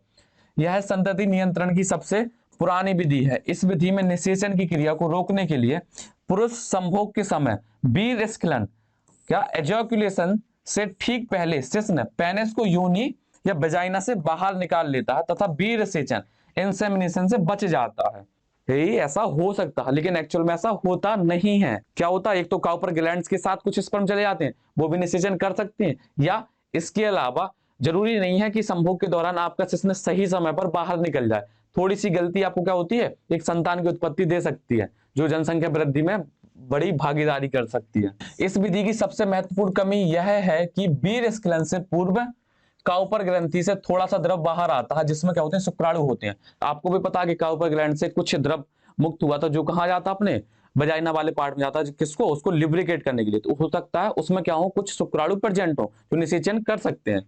और इसके अलावा भी शिश्न को बाहर निकालने में थोड़ी सी देरी प्रसव के लिए उत्तरदायी हो सकती है। मान लो निषेचन के लिए क्या, मान लीजिए आप शिश्न बाहर निकालने वाले थे, उसके पहले ही क्या होगा? वीर का स्खलन हो गया, तो वो किसके लिए मतलब उत्तरदायी हो जाएगी? निषेचन के लिए। अब इसके बाद देखते हैं स्तनपान, अनार्तव। ये आप मान सकते हैं। अगर प्राकृतिक विधियों में देखें तो ये वाला जो मेथड होता है ये आप हल्का सा सेफ होता, लेकिन ये भी नहीं कि बहुत लंबे समय तक चलता। ये केवल प्रसव, जब बच्चा पैदा हो जाता उसके 6 महीने तक ही कार्य करता। 6 महीने तक कब तक? जब तक क्या होता है दुग्ध का श्रावण अच्छे से हो रहा होता। इसका भी हम क्या होते हैं आपको एक फ्लो डायग्राम के थ्रू समझा रहे हैं कि कैसे प्रक्रिया होती है। इसकी पहले आप रीडिंग कर लो। यह विधि इस तथ्य पर आधारित है कि प्रसव के उपरांत जब माँ शिशु को स्तनपान, स्तनपान मतलब फीडिंग, फीडिंग कराती है, तब लगभग 6 माह तक अंडोत्सर्ग या ओव्यूलेशन तथा मासिक चक्र प्रारंभ नहीं होता। परिणाम स्वरूप निषेचन की संभावना लगभग नहीं के बराबर होती है। अब जब क्या होता अपना पार्चुरेशन या प्रसव की प्रक्रिया होती है, उसके बाद क्या थी दुग्ध स्रावण या लैक्टेशन की प्रक्रिया शुरू हुई थी। अब वो लैक्टेशन की प्रक्रिया जो शुरू होती है वो किस हार्मोन की प्रेजेंस में हुई थी? प्रोलैक्टिन हार्मोन की प्रेजेंस में। किसकी प्रेजेंस में? Prolactin hormone. और प्रोलैक्टिन हार्मोन क्या करता है? मान लीजिए ये है प्रोलैक्टिन हार्मोन। ये प्रोलैक्टिन हार्मोन कब निकल रहा? लैक्टेशन की प्रक्रिया के द्वारा। तो ये क्या करता है? एक इनहिबिशन, एक नकारात्मक प्रभाव डालता है किस पर? अपने हाइपोथैलेमस पर। ये जाएगा कहां पर? हाइपोथैलेमस के पास। हाइपोथैलेमस, यहां पर हाइपोथैलेमस का एक हल्का सा डायग्राम से बना दें। मान लीजिए ये अपना क्या है? ये हाइपोथैलेमस है और ये अपनी क्या है? पीयूष ग्रंथि। ये अपना क्या है? हाइपोथैलेमस है। अब आपको पता है कि जब हाइपोथैलेमस क्या करता है? गोनेडोट्रोपिन रिलीजिंग हार्मोन मुक्त करता। ये गोनेडोट्रोपिन रिलीजिंग हार्मोन कहां जाता? पीयूष ग्रंथि के पास। कहां जाता? पीयूष ग्रंथि के पास। पर पीयूष ग्रंथि क्या मुक्त करती है? एलएच और एफएसएच। और यही हार्मोन क्या कर रहे थे? अपनी मेंस्ट्रुअल साइकिल को चलाने के लिए कार्य कर रहे थे। अब क्या होता? जब तक अपना प्रोलैक्टिन हार्मोन क्या होता? स्रावित होता। तो यहां से क्या होता? एक इनहिबिटर हार्मोन या एक इनहिबिट, मान लीजिए सीधा नकारात्मक प्रभाव डालता है किस पर? हाइपोथैलेमस पर, कि आप गोनेराइया को नहीं निकालोगे, आप गोनाडोट्रोपिन रिलीजिंग हार्मोन को नहीं निकालोगे। जब गोनाडोट्रोपिन रिलीजिंग हार्मोन निकलेगा तो ये एफएसएच भी नहीं निकलेंगे, और एफएसएच नहीं निकलेंगे तो मेंस्ट्रुअल साइकिल भी क्या होगी? रुकी रहेगी। और मेंस्ट्रुअल साइकिल रुकी रहेगी तो क्या होगा? अंडोत्सर्ग भी नहीं होगा। क्या नहीं होगा? ओव्यूलेशन या अंडोत्सर्ग की प्रक्रिया भी नहीं होगी। जब अंडोत्सर्ग ही नहीं होगा तो निषेचन की प्रक्रिया ही नहीं होगी। शुक्राणु भले ही वजाइना में जाए, तुम्बिका वाले भाग तक जाए, लेकिन वहां पर जब अंडाणु ही नहीं आएगा तो निषेचन किसका करेगा? वो वहां पर अब जब तक वो 3 दिन के बाद क्या होंगे? वहां पर नष्ट हो जाएंगे। तो ये जो 6 माह का जो समय होता है प्रसव के बाद, ये क्या होता है? सुरक्षित काल माना जाता है। लेकिन ऐसा तो है नहीं है कि आप इसके लिए आप संतान की उत्पत्ति करते रहो। हमें संतान की उत्पत्ति तो करनी ही नहीं है, उसलिए तो ये सब बता रहे हैं। तो केवल ये जो 6 माह तक, ये केवल कितने? 6 माह तक ही चलता है। और 6 माह के बाद क्या आपको बराबर क्या होंगे? मेंस्ट्रुअल साइकिल शुरू हो जाएंगे और अंडोत्सर्ग होंगे। और फिर से अगर वही विधि अपनाओगे आप प्राकृतिक, तो निषेचन की प्रक्रिया क्या होती है? चांस या मौके बढ़े रहते हैं। तो इसके अलावा हम और भी विधियां देखते हैं। इसमें क्या है? इसके बाद हम कंप्लीट करेंगे अपनी क्या प्राकृतिक विधियों के बाद कंप्लीट करना है हमें किसको? क्या थी? बाधा विधि। क्या थी? बाधा विधि। अब इसके बाद हम कंप्लीट करते हैं बाधा विधियां। तो चलो हम देखते हैं क्या बाधा विधियां। अब बाधा विधियां में क्या होती है? जैसे हमारी प्राकृतिक विधियां थी, क्या थी? प्राकृतिक विधियां। प्राकृतिक विधियां में हम क्या कर रहे थे? कोई भी बाहर से प्रोडक्ट या किसी पदार्थ का उपयोग नहीं कर रहे थे। लेकिन जो हमारी बाधा विधियां होती हैं इसमें हम करते हैं बाहरी क्या करते हैं? जो या तो मानव द्वारा निर्मित पदार्थों का क्या करते हैं? उसमें उपयोग करते हैं, जिससे क्या शुक्राणु और अंडाणु का मिलन ना हो सके। अगर उनका मिलन होगा तो क्या होगा? निषेचन की प्रक्रिया होगी। अब बाधा विधि में क्या होती है? कुछ प्रोसेस ऐसी होती हैं जो क्या होती है? हार्मोन के द्वारा कंट्रोल होती हैं, हार्मोन की वजह से। और कुछ क्या होती हैं? ऐसी एक आवरण तौर पर कि जिस कवर कर दिया जाए किसको? अपने यूट्रस वाले भाग को कवर कर दिया जाए या अपने शिश्न वाले भाग को कवर कर दिया जाए। इससे क्या? उससे शुक्राणु या वेजाइना में ना पहुंच पाए, या वेजाइना में है तो शुक्राणु कहां? गर्भाशय में ना पहुंच पाए। ऐसी कुछ युक्तियां होती हैं जो कहां पर आती है? अपनी बाधा विधियां में आती हैं। तो हम इसमें देखते हैं बाधा विधियां में। इस विधि में निषेचन की क्रिया रोकने के लिए अंडाणु तथा शुक्राणु को पास आने से रोका जाता है। यह विधि स्त्री एवं पुरुष दोनों के लिए उपलब्ध होती है। इसमें विभिन्न यांत्रिक एवं रासायनिक, यांत्रिक मतलब फिजिकल जो हमें स्पष्ट रूप से दिख रही है, और रासायनिक मतलब हम लगा तो देंगे लेकिन उससे जो केमिकल निकलेगा वो हमें दिखाई नहीं देता। आपको केमिकल रिएक्शन के बारे में पता होगा अगर आपने केमिस्ट्री पढ़ी है, वैसे पढ़ी ही होगी केमिस्ट्री, साइंस के स्टूडेंट है तो केमिस्ट्री तो पढ़ी ही होगी। अब इसमें हम देखते हैं रासायनिक विधियां क्या होती हैं। रासायनिक विधियां, अब रासायनिक विधियां में क्या आती हैं? जैसे आपने देखी होगी कुछ क्रीम जेल वगैरह आते हैं जो क्या करते हैं? शुक्राणु अपने कहते हैं नष्ट कर देते हैं। जो अपने क्या है एजोकुलेशन या स्खलन की प्रोसेस के द्वारा जो भी अपने वीर्य कहां पहुंचा? वजाइना में पहुंचा। उसमें जो भी क्या शुक्राणु या स्पर्म उपस्थित हैं उनको नष्ट करने का कार्य कौन करती है? अपनी ये जो रासायनिक विधियां, अपनी क्रीम वगैरह, जेल वगैरह, पेस्ट, जो भी अपनी जेल या जेल जो भी बोलते हो आप, अपने उसको क्या शुक्राणु को नष्ट करने के लिए उन सबका उपयोग होता है। अब हम इसमें देखेंगे रासायनिक विधियों में, जैसे इसमें देखते हैं, इस विधि में योनि में संभोग से पूर्व, जब क्या होती है संभोग या कॉपुलेशन की प्रोसेस होती है, उसके पहले ही क्या करती है फीमेल द्वारा वहां पर कुछ अपने जो वेजाइना वाले भाग में कुछ क्रीम का क्या करती है लेप लगा लेते हैं। उससे क्या होता है जब वहां पर शुक्राणु आएंगे तो उन शुक्राणुओं को वो जो क्रीम होगी वो क्या करती है नष्ट कर देगी। नष्ट नहीं करेगी तो उनकी जो फर्टिलिटी कैपेसिटी होगी उसको भी क्या करेगी खत्म कर देगी, जिससे वो उस अंडाणु को निषेचित कर नहीं पाएंगे। यही सब क्या आती है अपने किसमें रासायनिक विधियां में। तो इसमें क्या होती है विभिन्न प्रकार की क्रीम होती है, जेली होती है, फॉर्म। अब फॉर्म आपने देखा होगा कि जो लड़के होंगे वो तो अच्छे समझते होंगे, जब सेविंग वगैरह कराने जाते हैं तो सेविंग के लिए वो फॉर्म का यूज करने लगते हैं, स्प्रे से पुश करते हैं, फॉर्म जैसा मटेरियल निकलता है। कुछ गोलियां होती हैं जिनको लेने से क्या होती है अपना शुक्राणु नष्ट हो जाते हैं। पेस्ट लगा सकते हैं जिससे उनमें उपस्थित रसायन स्खलित बील, जो भी हमारा वहां पर जो बील कहां पर वेजाइना में स्खलित किया गया है उसको, उसमें जो उपस्थित शुक्राणु उनको क्या करती हैं नष्ट कर देती हैं। उपस्थित शुक्राणुओं को नष्ट कर देता है, इन्हें क्या बोलते हैं शुक्राणु नाशक या स्पर्मिसाइडल बोलते हैं। जो भी हमारी ये क्रीम जेली फॉर्म गोलियां पेस्ट वगैरह हम लगा रहे हैं, जो भी इनसे केमिकल मुक्त हो रहा और उन्होंने शुक्राणु को नष्ट कर दिया तो हमने उनको क्या बोल दिया शुक्राणु नाशक। शुक्राणु को नाश करने वाले को हम क्या बोलते हैं शुक्राणु नाशक या स्पर्मिसाइडल। ये आपको समझ में आ गया। इसमें कौन कौन सी होती है क्रीम जेली फॉर्म गोलियां पेस्ट वगैरह, ये करती है कुछ केमिकल सीक्रेट करती हैं, केमिकल मुक्त करती हैं, जिससे शुक्राणु क्या होते हैं नष्ट हो जाते हैं। अब इसके बाद देखते हैं कुछ यांत्रिक विधियां। अब यांत्रिक विधियां में हमारे बहुत से तरीके आते हैं, अब हम एक एक यांत्रिक विधियों को कंप्लीट करते जाएंगे। यांत्रिक विधियां ये हैं कि आपको स्पष्ट रूप से दिख रही है, वो उनको रोक रही है बराबर। अब इसमें सबसे पहले देखते हैं तंतुपट या डायफ्राम, पहले इसको रीड कर लें। इन विधियों के द्वारा शुक्राणुओं को गर्भाशय या अंडवाहिनी में जाने से रोका जाता है। इनमें कंडोम, आप कंडोम से परिचित होंगे, कंडोम वर्ड आपने सुना होगा। योनिधानी, इसको हम क्या बोलते हैं वेजाइनल पाउच होता है, ये क्या होता है वेजाइनल पाउच, इसको हम फीमेल कॉन्डोम भी बोलते हैं। क्या बोलते हैं फीमेल कॉन्डोम। अभी आपके इसकी संरचना बताएंगे तो आपको समझ में आ जाएगा। ग्रीवा टोपी, सर्वाइकल कैप, कॉपर टी, इन सब के बारे में भी अभी आगे बात करेंगे, बस आप पेशेंस रखिए और वीडियो बने रहिए।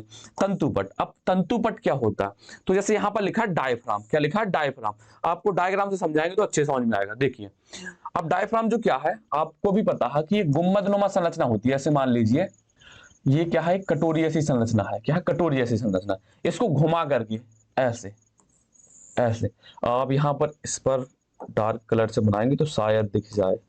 जैसे मान लीजिए अपना ये गर्भाशय, ये गर्भाशय ये वेजाइना वाला भाग है। अब हमने क्या किया यहाँ पर एक कैप जैसी संरचना लगा दी, यहाँ पर क्या लगा दी कैप जैसी संरचना। तो यहाँ पर मान लीजिए शुक्राणु स्खलित किए गए थे, यहाँ पर शुक्राणु स्खलित किए गए थे, ये अपना जो भी बील है उसी में कहते हैं शुक्राणु। अब यहाँ पर ये कैप जैसी संरचना लगा दी है तो इससे आगे तो वो घुस नहीं पाएंगे, यहाँ से घुस नहीं पाएंगे। तो क्या होती है कैप लाइक या गुम्मद, आपको गुम्मद पता होगा, उसमें एनसीईआरटी में लिखा गुम्मद वर्ड लिखा। गुम्मद का मतलब होता है इस टाइप का उपहार, जैसे मंदिरों वगैरह में ये उपहार बना रहता है ऐसे गोल, मस्जिदों वगैरह में ये इस टाइप का उपहार, इसे हम क्या बोलते हैं ये गुम्मद उपहार होता। तो इसका जो आकार होता है वो क्या होता है गुम्मद की तरह होता। गुम्मद समझ गए, जो ऊपर अपने मकान वगैरह में जो गोल गोल टाइप की जो संरचना बना देते हैं उसे हम गुम्मद बोलते हैं। तो पहला समझ में आ गया। ये कहाँ पे लगाती है, ये अपने वेजाइना और सर्विक्स वाले भाग पर, ग्रीवा वाले भाग पर लगाते हैं, योनि और ग्रीवा वाले भाग पर लगाती है। ये क्या करते हैं जो अपने योनि में स्खलित जो भी अपना बीर है उसको अंदर जाने से, यूट्रस में जाने से रोकते हैं।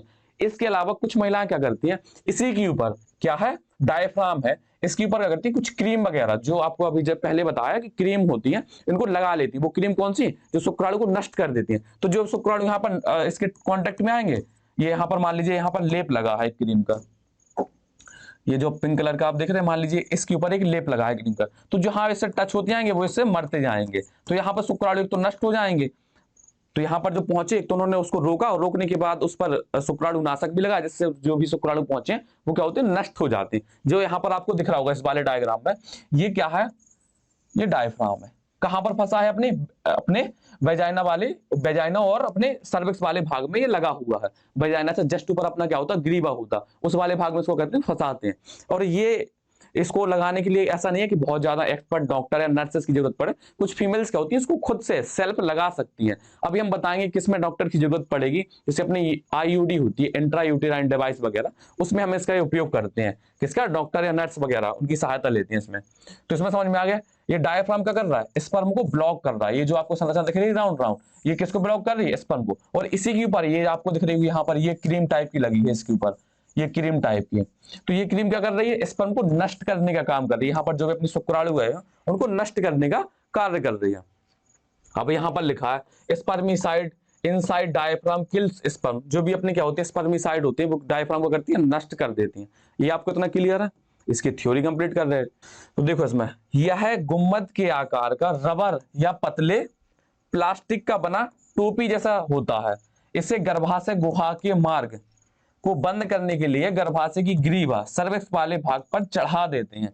हो सकता है आपसे क्वेश्चन पूछा जाए कि जो तंतु पट्ट है वो कहाँ लगाया जाता है, वो कहाँ लगाया जाता है, अपने सर्विक्स से ग्रीवा वाले भाग पर लगाया जाता है, वेजाइना के जस्ट ऊपर। इसमें इतना समझ में आया। अब इसके बाद हम आगे बढ़ते हैं। अब इसमें देखते हैं कॉन्डोम। अब कॉन्डोम वर्ड से आप क्या बहुत अच्छे से परिचित होंगे। अगर एक हिसाब से देखा जाए कि जो अपने गर्भ निरोधक जो युक्तियां थी उसमें कंडोम देखा जाए तो वो एक हिसाब से आदर्श गर्भ निरोधक बन सकता है। कैसे, एक तो ये हर दुकान पे मिल जाता, अपनी मेडिकल शॉप्स वगैरह आसान से उपलब्ध हो जाता। इसके अलावा ये क्या है, सस्ता भी होता। इसके सरकार कुछ सरकारी अस्पतालों में क्या होती है उपलब्ध भी कराती निरोध के फॉर्म में। और इसके अलावा इससे क्या होती, कोई भी जो यौन डिसीजेज होती हैं, जो अपनी यौन संचारित रोग होते हैं वो भी नहीं होती हैं, जैसे हर्पीज वगैरह हुआ, एड्स वगैरह। क्यों, क्योंकि इससे क्या होता है जो भी अपने सेक्स ऑर्गन होते हैं वो डायरेक्ट कांटेक्ट में नहीं आती। अपना जो सिस्टम है वो वजाइना या योनि के डायरेक्ट कांटेक्ट में नहीं आता। क्यों, क्योंकि इसके जो अपने सिस्टम को कौन कवर करता है, अपना कॉन्डोम इसको कवर करके रखता है। आपको दिखाते हैं हम कैसे ये संरचना होती है। पहले इसकी थ्योरी रीड कर लीजिए, पहले दिखा दें तो आपको ये थ्योरी रीड करने में भी समझ में आएगी। ये क्या है, ये आपको दिख रही है। मान लीजिए आप ये पेन आपका अपने किसको पेनिस समझ लीजिए, इसके ऊपर से हम एक कवर कर दें, इसको एक रबर लगा दें। जैसे ये मान लीजिए ये पेनिस है और ये क्या है कॉन्डोम, अगर इसको इसमें फिट कर दिया जाए तो इसको पूरी तरीके से क्या करता, कवर कर लेता। और इसमें होता क्या, इस साइड से तो ये खुला रहता है, एक साइड से जहां से हम पेनिस में एंटर करते हैं, इसको पहनाते हैं, वहां से क्या होता खुला रहता। और लास्ट वाले पोर पर क्या होता, बंद होता। क्यों बंद होता, अगर इस साइड से भी खुला होगा तो फिर तो वो स्पर्म जो भी अपना बीज है वो तो निकल जाएगा ना। हमें बीज को ही रोकना है कि वो कहां पर अपने योनि में स्खलित ना हो पाए। तो ये क्या होता, प्लास्टिक या पतली जो पॉलीयूरिथीन होता उसका ये बना होता। इतना समझ में आ गया। और क्या होता, एक छोर पर ये खुला होता, दूसरी छोर पर क्या होता, बंद होता। और ये किसके लिए होता, ये पुरुष के लिए होता। और ये अगर देखा जाए तो ये एक आइडियल गर्भ निरोधक अपना बन सकता, आदर्श गर्भ निरोधक। आपको बता दिए क्यों। अब इसके बाद यहां पर आपको एक डायग्राम और दिख रहा होगा। ये क्या होता, फीमेल के लिए कॉन्डोम होता है, इसे अपन वेजाइनल पाउच या योनि धानी भी बोलते हैं। इसके अलावा इसे फेमिडोम या फीमेल कॉन्डोम भी बोलते हैं। इसमें क्या होता, इसमें इससे डिफरेंस क्या होता, संरचना एक हिसाब से देखी जाए तो कार्य भी उनका एक ही होता। इसकी जो चौड़ाई वगैरह होती है वो क्या होती है, अपने पेनिस के फिक्स पार्ट में होती है, ताकि उससे उसमें अच्छे से फंसा रहे। ऐसा नहीं कि अगर इंटरकोर्स के दौरान वो उसी में रह जाए वजाइना में। तो ये क्या होता, उससे अपने जो पेनिस होता बहुत अच्छे से क्या होता, चिपका होता। जबकि जो अपना फीमेल वाला कॉन्डोम होता है या स्त्री कॉन्डोम, ये इसकी जो चौड़ाई होती है वो क्या होती है, इसके अपेक्षा ज्यादा होती। क्यों, ताकि वो वजाइना में अच्छे से फैल सके। तो इसमें ये भी अपना जो पीछे का साइड होता वो पूरी तरीके से बंद होता और एक सिरा इसका क्या होता, खुला होता है। इतना आपको समझ में आ गया। तो अभी इसके बारे में भी बताएंगे, थ्योरी में दिखाएंगे आपको। इसमें देखते हैं हम कॉन्डोम। कॉन्डोम क्या होता है, रबर या पॉलीयूरिथेन की बनी छिद्र रहित। अब ऐसा नहीं है कि इसमें यहां पर ऐसे छेद होंगे, अगर छेद होंगे तो यहां से भी अपना क्या बीज निकल जाएगा। तो ये कहीं पर छेद नहीं होता, केवल यहां पर होता है। ये मान लीजिए इसका मुख होता है और उसी वहीं से क्या होती है, इसको सिस्टम के ऊपर चढ़ाया जाता है। तो ये क्या होती है, पतली थैलीनुमा संरचना होती है, एक सिरे से बंद तथा दूसरे सिरे पर खुली होती है। संभोग के समय पुरुष इसे अपने सिस्टम पर चढ़ा लेता है, अतः वीर स्त्री की योनि में स्खलित ना होकर कंडोम में ही रह जाता है। जब एक बार स्खलन होगा तो उस कंडोम का करता जो अपना पुरुष होता है उसको तो उतार करके उसको बांध के अलग फेंक देगा। तो इस वजह से क्या होता है, जो अपनी वीर है या शुक्राणु वो वजाइना या योनि में पहुंच नहीं पाते। तो इसमें यहां तक कोई दिक्कत नहीं। अब इसमें देखते हैं कंडोम। अगर एक हिसाब से देखा जाए तो कंडोम अपना क्या होता, आइडियल गर्भ निरोधक होता, आदर्श गर्भ निरोधक। क्यों, इसके भी आपको रीजन बता दिया कि पहले क्या है, तो सस्ता है, इजिली अवेलेबल है, और इसके अलावा मान लीजिए प्राइवेसी को भी मेंटेन रखता है। ऐसा नहीं कि हमें किसी डॉक्टर के पास जाना पड़ेगा कि आप इसको पहना दीजिए, लगा दीजिए। तो एक तो ये पहनने में आसानी होती, तो इससे क्या होती है, प्राइवेसी बनी रहती है। किसी से आप शेयर भी ना करो तो इसको आराम से आप यूज कर सकते हो, इजिली अवेलेबल होगा। इसके अलावा जो इसका मेन काम है वो क्या है, इसको इससे जितनी भी यौन संचारित अपने रोग होते हैं वो क्या नहीं हो पाती है, एड्स वगैरह से नहीं हो पाते हैं। तो भारत में कंडोम सुलभ एवं सस्ते दामों में उपलब्ध है। अगर भारत सरकार द्वारा यह निरोध, अपना जो भारत सरकार है उसको क्या निरोध के फॉर्म में इसका एक नाम चलता है निरोध, आपने सुना भी होगा, सरकारी अस्पतालों में भी अवेलेबल रहता है। सरकारी अस्पतालों में कुछ बॉक्स बने रहते हैं, उसमें लिखा रहता है निरोध, उसमें पूरी तरीके से फिल रहते हैं। अगर आपने सरकारी अस्पतालों में नोटिस किया होगा तो खास करके महिला सरकारी अस्पतालों में ज्यादातर ये अवेलेबल होता है। नाम से अस्पताल में उपलब्ध कराया जा रहा है। कंडोम एड्स एवं यौन संचालित रोग से भी बचाव करता है। ये सबसे ज्यादा इंपॉर्टेंट है। केवल कंडोम ही ऐसा होता है जो किससे हमें एड्स और यौन संचालित रोगों से बचाता है। क्यों बचाता? क्योंकि जो अपना शिश्न है और अपनी योनि है वो आपस में एक दूसरे के कांटेक्ट में नहीं आते हैं। एक दूसरे के ऊपर क्या होता है, एक रैप लगा रहता है, एक कवर होता है, जिससे वो आपस में कांटेक्ट में नहीं आते हैं, जिससे डिसीज उनको नहीं हो पाती है। और आपको पता है एड्स के बारे में तो हम बहुत अच्छे से बात करेंगे अपने केस में ह्यूमन हेल्थ एंड डिसीज में। ये आपको समझ में आ गया। अभी आ गया अपना बैच योनि धानी। इसी को हम क्या बोलते हैं, फीमेल कॉन्डोम भी बोलते हैं। क्या बोलते हैं? Female condom. इसके बारे में आपको बता चुके हैं, बस आपको इसकी थ्योरी रीड करानी है। यह कॉन्डोम के जैसे ही क्या होती है, संरचना होती है। इसके बंद तथा खुले सिरों पर लचीले छल्ले होते हैं। इसका बंद छोर वाला सिरा योनि के छिद्र के चारों ओर रहता है। इस प्रकार पुरुष का वीर योनि धानी में ही रह जाता है। इसे मादा कॉन्डोम या फेमिडोम, फीमेल कॉन्डोम या फेमिडोम भी कहते हैं। ये आपको समझ में आ गया। आपको एक एक इस डायग्राम के थ्रू आपको समझा दिया। एक साइड का होता है खुला होता है, एक साइड का होता है बंद होता है। अब छल्ले कैसा, ये रबर की लेटेक्स टाइप की लगी रहती है। जैसे मान लीजिए यहाँ पर ये रबर की लेटेक्स लगी है, यहाँ पर ये ऐसी संरचना है और यहाँ पर भी लेटेक्स लगी है, लेकिन ये वाली लेटेक्स क्या है, बंद है। ये जो अपनी अंदर की तरफ होती है ये होती है ऐसी संरचना। वो वाली तो आपको स्पष्ट दिख रही होगी। अब इसके बाद देखते हैं हम अंतः गर्भाशय यंत्र।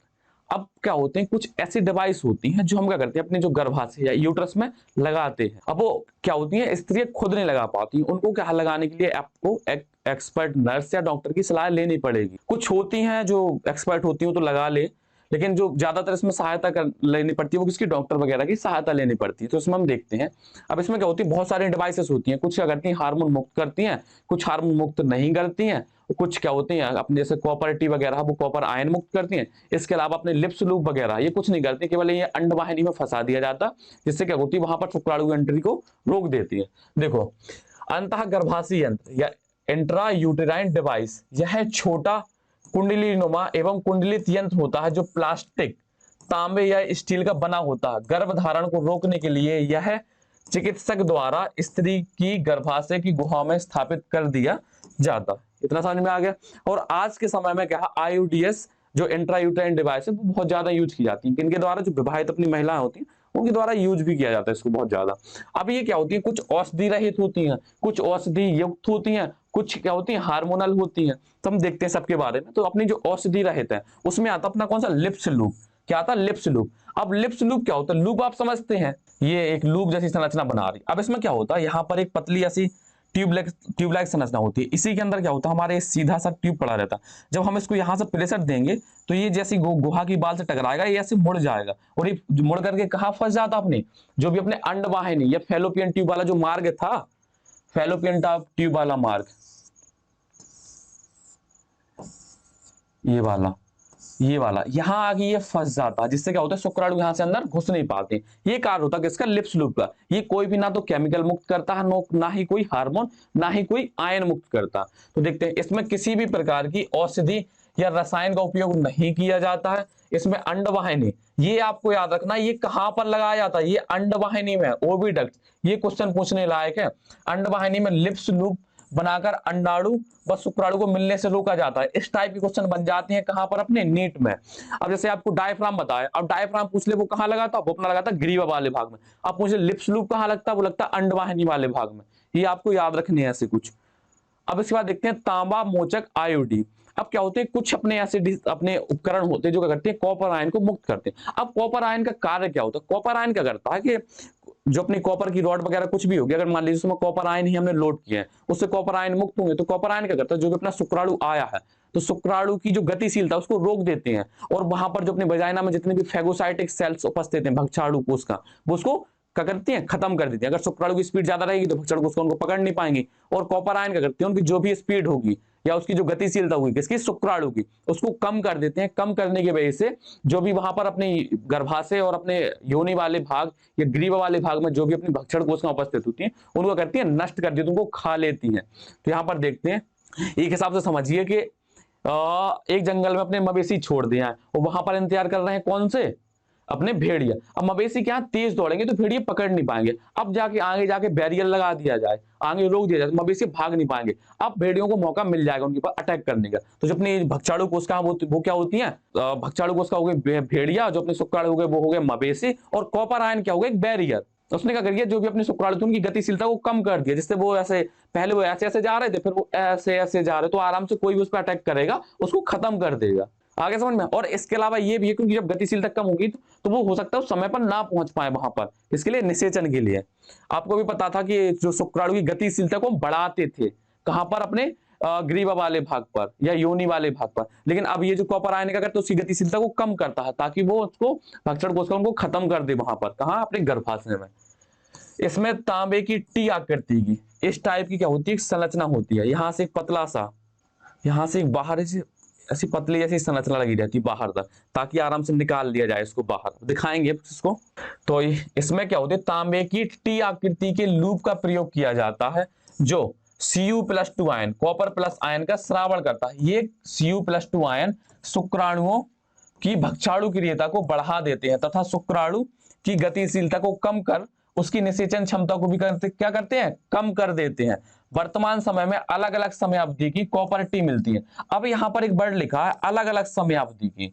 अलग अलग समय अवधि का इसका मतलब क्या होता है, जैसे अपने मान लीजिए कोई फीमेल ने कॉपर टी यूज की, क्या की, कॉपर टी। यहां पर हम चलते हैं डायग्राम पर, तो आपको अच्छे से समझ में आएगा। जैसे मान लीजिए कॉपर टी है, ये अपने एनसीईआरटी का डायग्राम है, ये आपको एनसीईआरटी डायग्राम निकाल के दिया।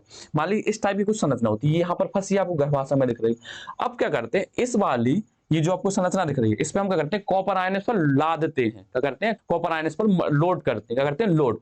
तो जो अपनी फीमेल्स होती है उसको क्या होती है, पर डे कितना, 50 माइक्रोग्राम, 50 माइक्रोग्राम। अब माइक्रो आपको पता है 10 की पावर -6, बहुत कम मात्रा होती है। तो पर डे कितने माइक्रोग्राम की मात्रा जरूरत होती है, 50 माइक्रोग्राम की।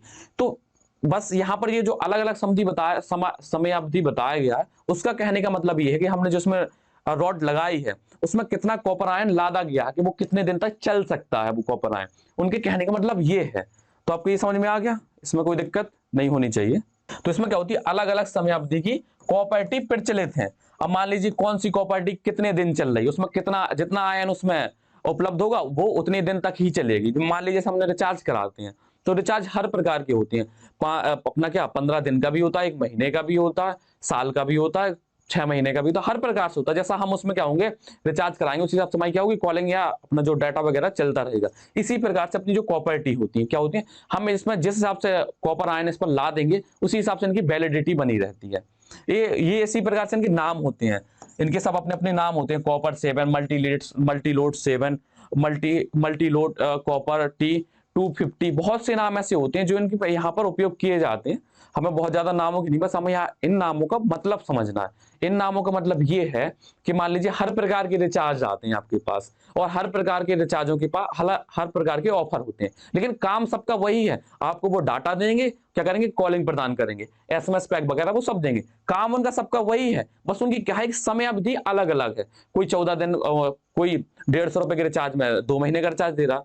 अब एक समझाने के तौर पर बात कर रहे हैं, कोई 200 रुपए में 1 महीने का रिचार्ज दे रहा, तो हर सबकी क्या अपने अपनी रिचार्ज रेट अब फिक्स हैं। इसी प्रकार से अपनी क्या होती है, जो अपनी कॉपर टी वगैरह होती है, इनमें भी क्या होती है, कॉपर आयन का जो लेवल होता है वो फिक्स होता है कि किसमें कितना है। आपको इतना पता होना चाहिए कि पर डे कितनी 50 माइक्रोग्राम कॉपर आयन की जरूरत पड़ती है एक स्त्री को, किसके लिए, शुक्राणु की भक्षणीयता को, उसको खत्म, शुक्राणु को खत्म करने के लिए। अब यहां पर देखते हैं, यहां पर क्या होती है, हार्मोन मोचक आईओडी होती है। ये वाला कॉन्सेप्ट आपको बताना है। अब क्या होती है, कुछ ऐसी डिवाइसेस होती हैं जो अपनी क्या होती है, गर्भाशय में लगाई जाती हैं या बाहर से इंजेक्ट की जाती है, कुछ भी मान लीजिए। उसमें जो अपने सबसे पहले आती है प्रोजेस्टेरोन, एक हार्मोन होता है अपना प्रोजेस्टेरोन, जिससे आप परिचित होंगे।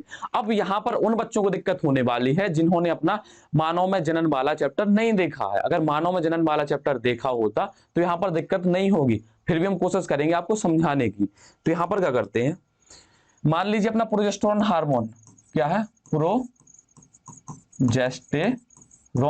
हार्मोन है, इसका स्तर क्या है, बढ़ा हुआ।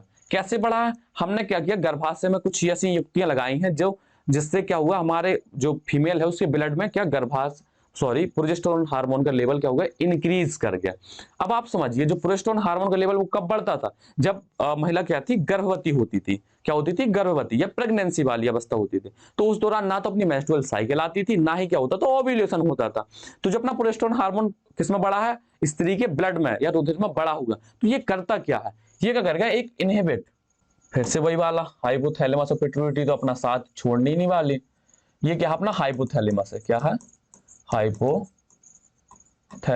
अब कुछ लोगों को तो ये पता ही नहीं होगा हाइपोथैलेमस क्या होता, जिन्होंने 11th नहीं पढ़ी होगी। तो भैया क्या 11th और 12th हलवा नहीं है कि आप कहीं से भी उठ के कहीं बीच में घुस के समझ लेंगे। तो जैसे क्या प्रोजेस्टेरोन का लेवल, इस एरो का मतलब क्या, प्रोजेस्टेरोन का लेवल बढ़ा हुआ है, कहां बढ़ा है, अपने रुधिर में, ब्लड में, किसकी, स्त्री की। तो ये क्या करता है, एक नकारात्मक प्रभाव डालता है किस पर, हाइपोथैलेमस पर।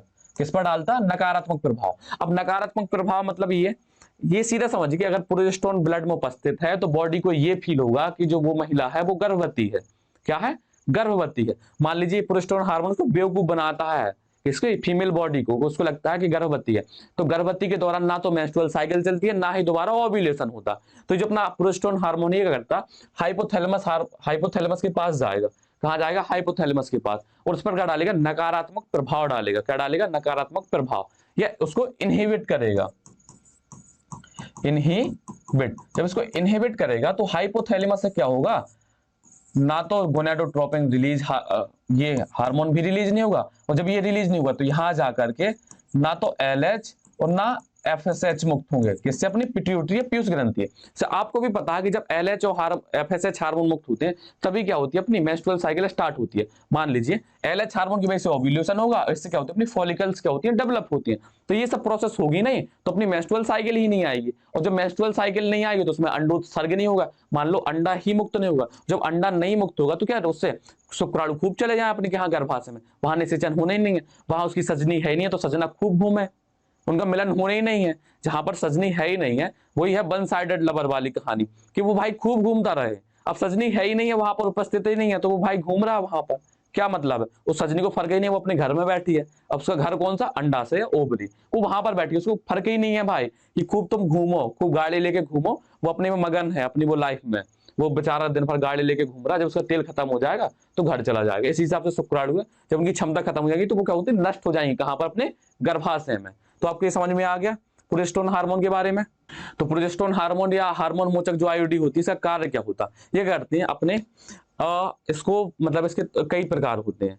प्रोजेस्टेरोन हार्मोन का ऐसा नहीं है कि कुछ टैबलेट के थ्रू भी हम प्रोजेस्टेरोन हार्मोन को अपने ब्लड में बढ़ा सकते हैं, कुछ हम स्किन के नीचे इंप्लांट करके भी बढ़ा सकते हैं, कुछ इंजेक्शन के थ्रू या गर्भाशय के अंदर भी इंप्लांट करके, बहुत से तरीके होते हैं जिससे हम क्या होते हैं, प्रोजेस्टेरोन हार्मोन को बढ़ा लेते हैं। अब प्रोजेस्टेरोन हार्मोन करता क्या है, ये अंडोत्सर्गी क्रिया को रोकता है।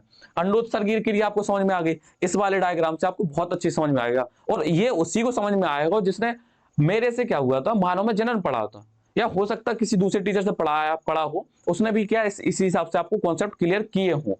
आपको पता है कि प्रोजेस्टेरोन हार्मोन ब्लड में ज्यादा होगा तो वो क्या होता है, नकारात्मक प्रभाव देता है किसको, हाइपोथैलेमस को। और ये हाइपोथैलेमस को नकारात्मक प्रभाव इसलिए देता है ताकि क्या हो सके, मेंस्ट्रुअल साइकिल शुरू ना हो सके। अगर मेंस्ट्रुअल साइकिल शुरू हो जाएगी तो फिर वो जो गर्भाशय में बेबी है वो भी तो उसको भी तो दिक्कत हो सकती है ना। अब दो तो अंडे एक बार मुक्त हो नहीं सकते हैं, कि प्रेगनेंसी भी चल रही, वहां से अंडे भी मुक्त हो रहे, तो क्या होती है अपनी जब तक गर्भाशय रहता, वो सॉरी गर्भकाल का क्या पीरियड रहता, उस दौरान क्या होते हैं, अंडा मुक्त नहीं होता। उसके 6 महीने बाद फिर प्रोलैक्टिन हार्मोन आ जाता, तब भी अंडा मुक्त नहीं हो पाता। प्रोलैक्टिन हार्मोन भी क्या होता था, इस पर अपने हाइपोथैलेमस पर नकारात्मक प्रभाव डालता। इतना आपको समझ में आ गया, इसमें कोई दिक्कत नहीं। तो ये हार्मोन वाला आपको कॉन्सेप्ट क्लियर होगा। अब इसके बाद यहाँ पर ये आपको कॉपर्टी अच्छी समझ में आ गई। कॉपर्टी क्या है, ये गर्भाशय में फिक्स की गई है। अब यहाँ से क्या मुक्त होते हैं, अपने Cu+2 आयन वगैरह मुक्त होते हैं। क्या होते हैं, Cu+2 आयन मुक्त होते हैं। ये क्या करते हैं, जो अपने शुक्राणु हैं, स्पर्म है, उनकी गतिशीलता को कम कर देते हैं, जिससे वो वहां पर सही समय पर पहुंच नहीं पाते। और इसके अलावा जब उनकी गति कम हो जाती है तो कोई भी कोशिका, भक्षण कोशिका उस पर आराम से अटैक करके उसको खत्म कर देती है। अगर शुक्राणु की, आप समझिए कि कोई गाड़ी 150 की स्पीड से भाग रही है तो उसको पकड़ने में ज्यादा दिक्कत होगा। अगर जैसे पुलिस उसके पीछे लगी है तो उसको पकड़ने में दिक्कत होगी। अगर वही गाड़ी 40 से 30 की स्पीड से भाग रही तो आराम से उसको पकड़ लिया जाएगा, उसको दबोच लिया जाएगा। इसी हिसाब से हमें शुक्राणु जो पहले भागती थी वो 200 की स्पीड से भागते थे, 150 की स्पीड से। और जैसे यहाँ पर कॉपर आयन आ जाते हैं, उनकी स्पीड कितनी हो जाती है, 30 से 40 हो जाती है। तो आराम से उसको पकड़ के लपेट दिया जाता है, किसके द्वारा, भक्षण कोशिकाओं के द्वारा। तो ये आपको इतना क्लियर है। अब इसमें क्या करेंगे हम, हार्मोन या कुछ अपनी जो मेडिसिन वगैरह होते हैं उनके बारे में हम इसमें बात करनी है। तो मेडिसिन के बारे में आप करते हैं, अब इसमें आगे बढ़ते हैं हम। हार्मोनल गर्भ निरोधन। अब हार्मोनल गर्भ निरोधन से मतलब क्या है, इसमें कौन सा अपना हार्मोन, अब इसमें जब उसका नाम ही है हार्मोनल गर्भ निरोधन, तो इसमें कौन सा पार्टिसिपेट करेगा, अपना हार्मोन प्रोजेस्टेरोन हार्मोन अहम भूमिका निभाता है किसके लिए, गर्भ निरोधक के लिए। आगे की बताया, अभी इसमें भी उसी का जिक्र होना है, किसके, अपने हार्मोन का। और कौन सा हार्मोन, प्रोजेस्टेरोन हार्मोन बहुत ज्यादा क्या करता है, इसमें भागीदारी दिखाता है। तो इसमें देखते हैं हम, इसकी थ्योरी पहले रीड कर लें, तो इसी आपसे हम इसमें आगे बढ़ते चलेंगे, आपको क्लियर करते आएंगे। यह गर्भ निरोधन की अति सरल विधि है। इसमें स्त्री द्वारा गर्भ निरोधक गोलियां, इसमें ये वाली जो विधि है इसमें क्या होती है, जो अपनी स्त्री या फीमेल होती है वो करती है कुछ पिल्स या गोलियों का उपयोग करती है, खाकर युग्मनज जायगोट के निर्माण तथा गर्भधारण को रोका जाता है। इन गोलियों में प्रोजेस्टेरॉन की अधिक मात्रा तथा एस्ट्रोजन की कुछ मात्रा होती है। अब आगे अपना प्रोजेस्टेरॉन हार्मोन। अब एस्ट्रोजन क्या होता है कि एस्ट्रोजन की कुछ कॉम्बिनेशन बना देते हैं, कुछ टैबलेट ऐसी हैं, पिल्स होती हैं जिनमें अपनी एस्ट्रोजन की क्या मात्रा भी उसमें थोड़ी बहुत मिला देते हैं, लेकिन जो मेन प्रोडक्ट रहता है वो क्या होता है, अपना प्रोजेस्टेरोन हार्मोन रहता है। तो इन हार्मोन्स के कारण पीयूष ग्रंथि से एफएसएच तथा एलएच का स्रावण बहुत घट जाता है, जिससे अंडाशय निष्क्रिय हो जाता है। प्राथमिक चिकित्सा केंद्रों पर माला डी नाम से गोलियां मुफ्त में उपलब्ध होती हैं। अब यहाँ पर समझिए आप, यहाँ पर जो लाइन बोली है कि प्रोजेस्टेरोन हार्मोन और एस्ट्रोजन हार्मोन की जो मात्रा होती है उससे पीयूष ग्रंथि के द्वारा एफएसएच एंड एलएच का स्रावण क्यों रुक जाता, पहले भी बताया था, अभी भी हम यहाँ पर बता दे रहे आपको। मानिए प्रोजेस्टेरोन हार्मोन क्या है, ज्यादा है, प्रोजेस्टेरोन हाई है, तो ये क्या करता था, इनहिबिट करता था। ये करेगा इनहिबिट किसको, अपने हाइपोथैलेमस को। किसको इनहिबिट करेगा, ये अपने हाइपोथैलेमस को। ये इनहिबिट कराया इसने, किसने, हाइपोथैलेमस को। और हाइपोथैलेमस ने किसको रोक दिया, अपने गोनाडोट्रोपिन रिलीजिंग हार्मोन को। और गोनाडोट्रोपिन रिलीजिंग हार्मोन कहाँ इसको, जो अपनी पीयूष ग्रंथि, जब यहां से ये आना बंद हो जाएगा तो जो एफएसएच एंड एलएच का स्रावण भी क्या होगा, रुक जाएगा। तो कौन कर रहा है, ये प्रोजेस्टेरोन हार्मोन कर रहा है। अगर प्रोजेस्टेरोन हार्मोन का लेवल बढ़ जाएगा तो ये वाली प्रक्रिया होगी, अभी जस्ट पहले आपको बताई है, तो इसमें कोई दिक्कत होगी नहीं, इसमें हम आगे बढ़ते हैं। सेम वही है जो वहां बताई थी प्रोजेस्टेरोन का लेवल, वो भी यहीं पर वही है, क्योंकि बॉडी को ये फील होता है कि प्रेगनेंसी की अवस्था ऑलरेडी चल रही है, तो प्रेगनेंसी के अंदर दोबारा तो अंडा मुक्त होगा नहीं जब तक वो प्रेगनेंसी या पूरी सगर्भता कंप्लीट ना हो जाए। अब यहाँ पर कुछ गोलियों की बात की गई है, माला डी नामक एक टैबलेट्स होती है, पिल्स होती है। इसका नियम कैसा होता है, इसमें मान लीजिए, जैसे मान लीजिए मेंस्ट्रुअल साइकिल 1 तारीख को शुरू हुई, कब हुई, 1 तारीख को। यहाँ पर आप प्यारा बनाते हैं सर, 1 तारीख को फर्स्ट डे। अब आपको भी पता है जो मेंस्ट्रुअल चलता था वो कितने दिन तक चलता था, जो ब्लीडिंग होती थी वो 5 दिन तक होती थी, मतलब 1 से 4 या 5 दिन तक चलती थी। मान लीजिए हमने यहाँ पर 4th डे तक चली, कहाँ तक चली, 4थे दिन तक। तो जो अपनी माला डी टैबलेट्स वगैरह होती वो क्या होती थी, 5वें दिन से हम शुरू कर देते थे। 5th डे यहां से क्या होगी, पिल्स लेना, पिल्स स्टार्ट, और ये कंटिन्यू चलती थी किस दिन तक, 25वें दिन तक। किस दिन तक, 25वें दिन तक। यहां पर एंड करते थे इन टैबलेट्स को, फिर कुछ दिन का क्या करते, गैप रखते थे। अब यहां पर आप साइकिल अच्छे से समझना, पहले दिन से, अब ये बात जो हो रही है वो किसके लिए हो रही, 28 दिन की साइकिल के लिए हो रही, किसके दिन, 28 दिन। अब मान लीजिए 1 तारीख को शुरू हुई, तो 1 से 4 के बीच ये 4 दिन का ये गैप हो गया, कितने, 4 डेज का।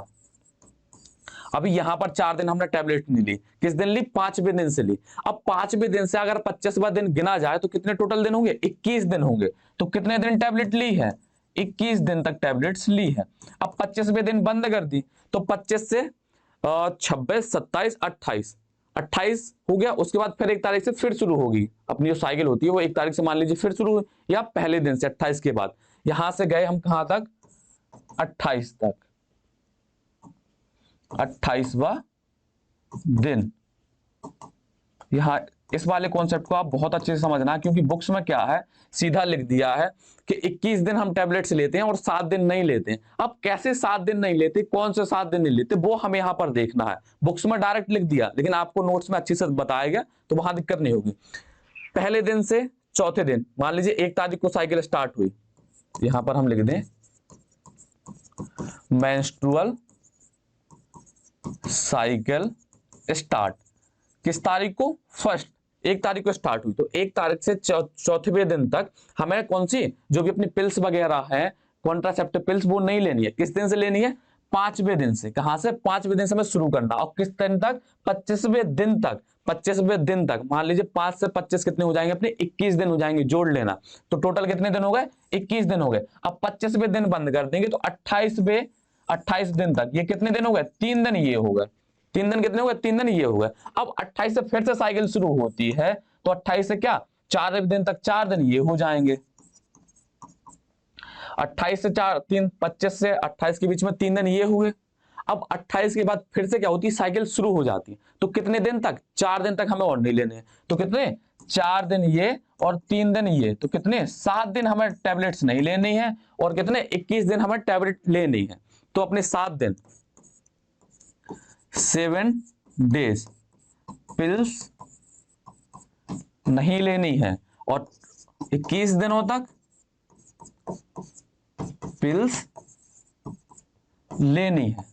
ये आपको समझ में आ गया। लेकिन अब दिक्कत क्या होती थी महिलाओं को? जैसे मान लीजिए टैबलेट्स का उन्होंने एक पत्ता दे दिया, आप पत्ता जानती हो, पूरा एक टैबलेट जिसमें लगी रहती है, वो पूरा एक पत्ता दे दिया फीमेल को।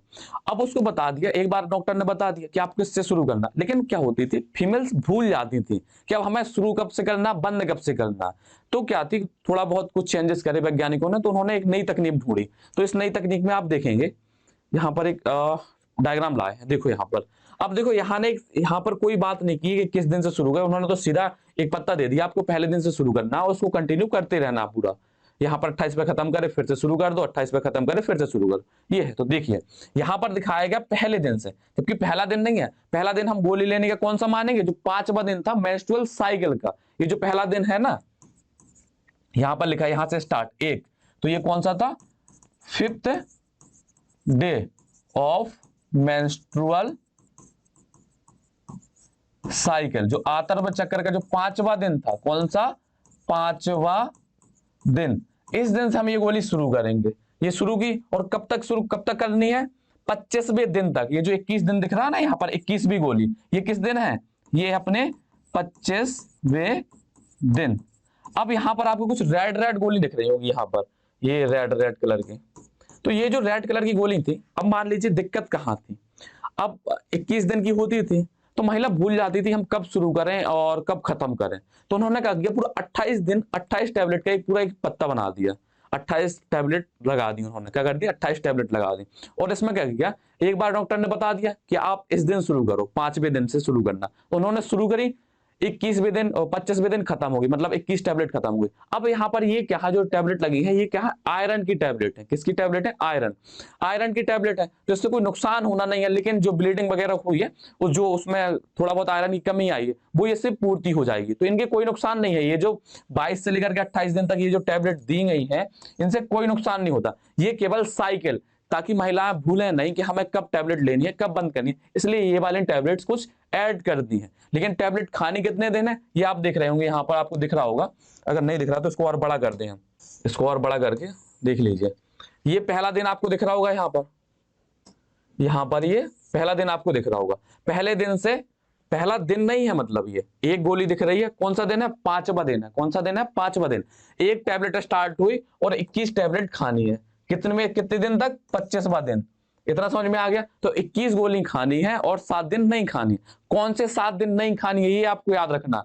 तो जब मेंस्ट्रुअल साइकिल शुरू होती है तो पहले दिन से चौथे दिन के बीच में नहीं खानी है, और 25वें से 28 के बीच, मतलब 26, 27, 28, और पहला, दूसरा, तीसरा, चौथा, इतने दिन टैबलेट नहीं खानी है। आगे समझ में आपको? और ये जो रेड टैबलेट लगा दी जाती है, ये केवल ये कौन सी? आयरन की टैबलेट है। ये इसलिए लगाई है ताकि साइकिल बिगड़े नहीं।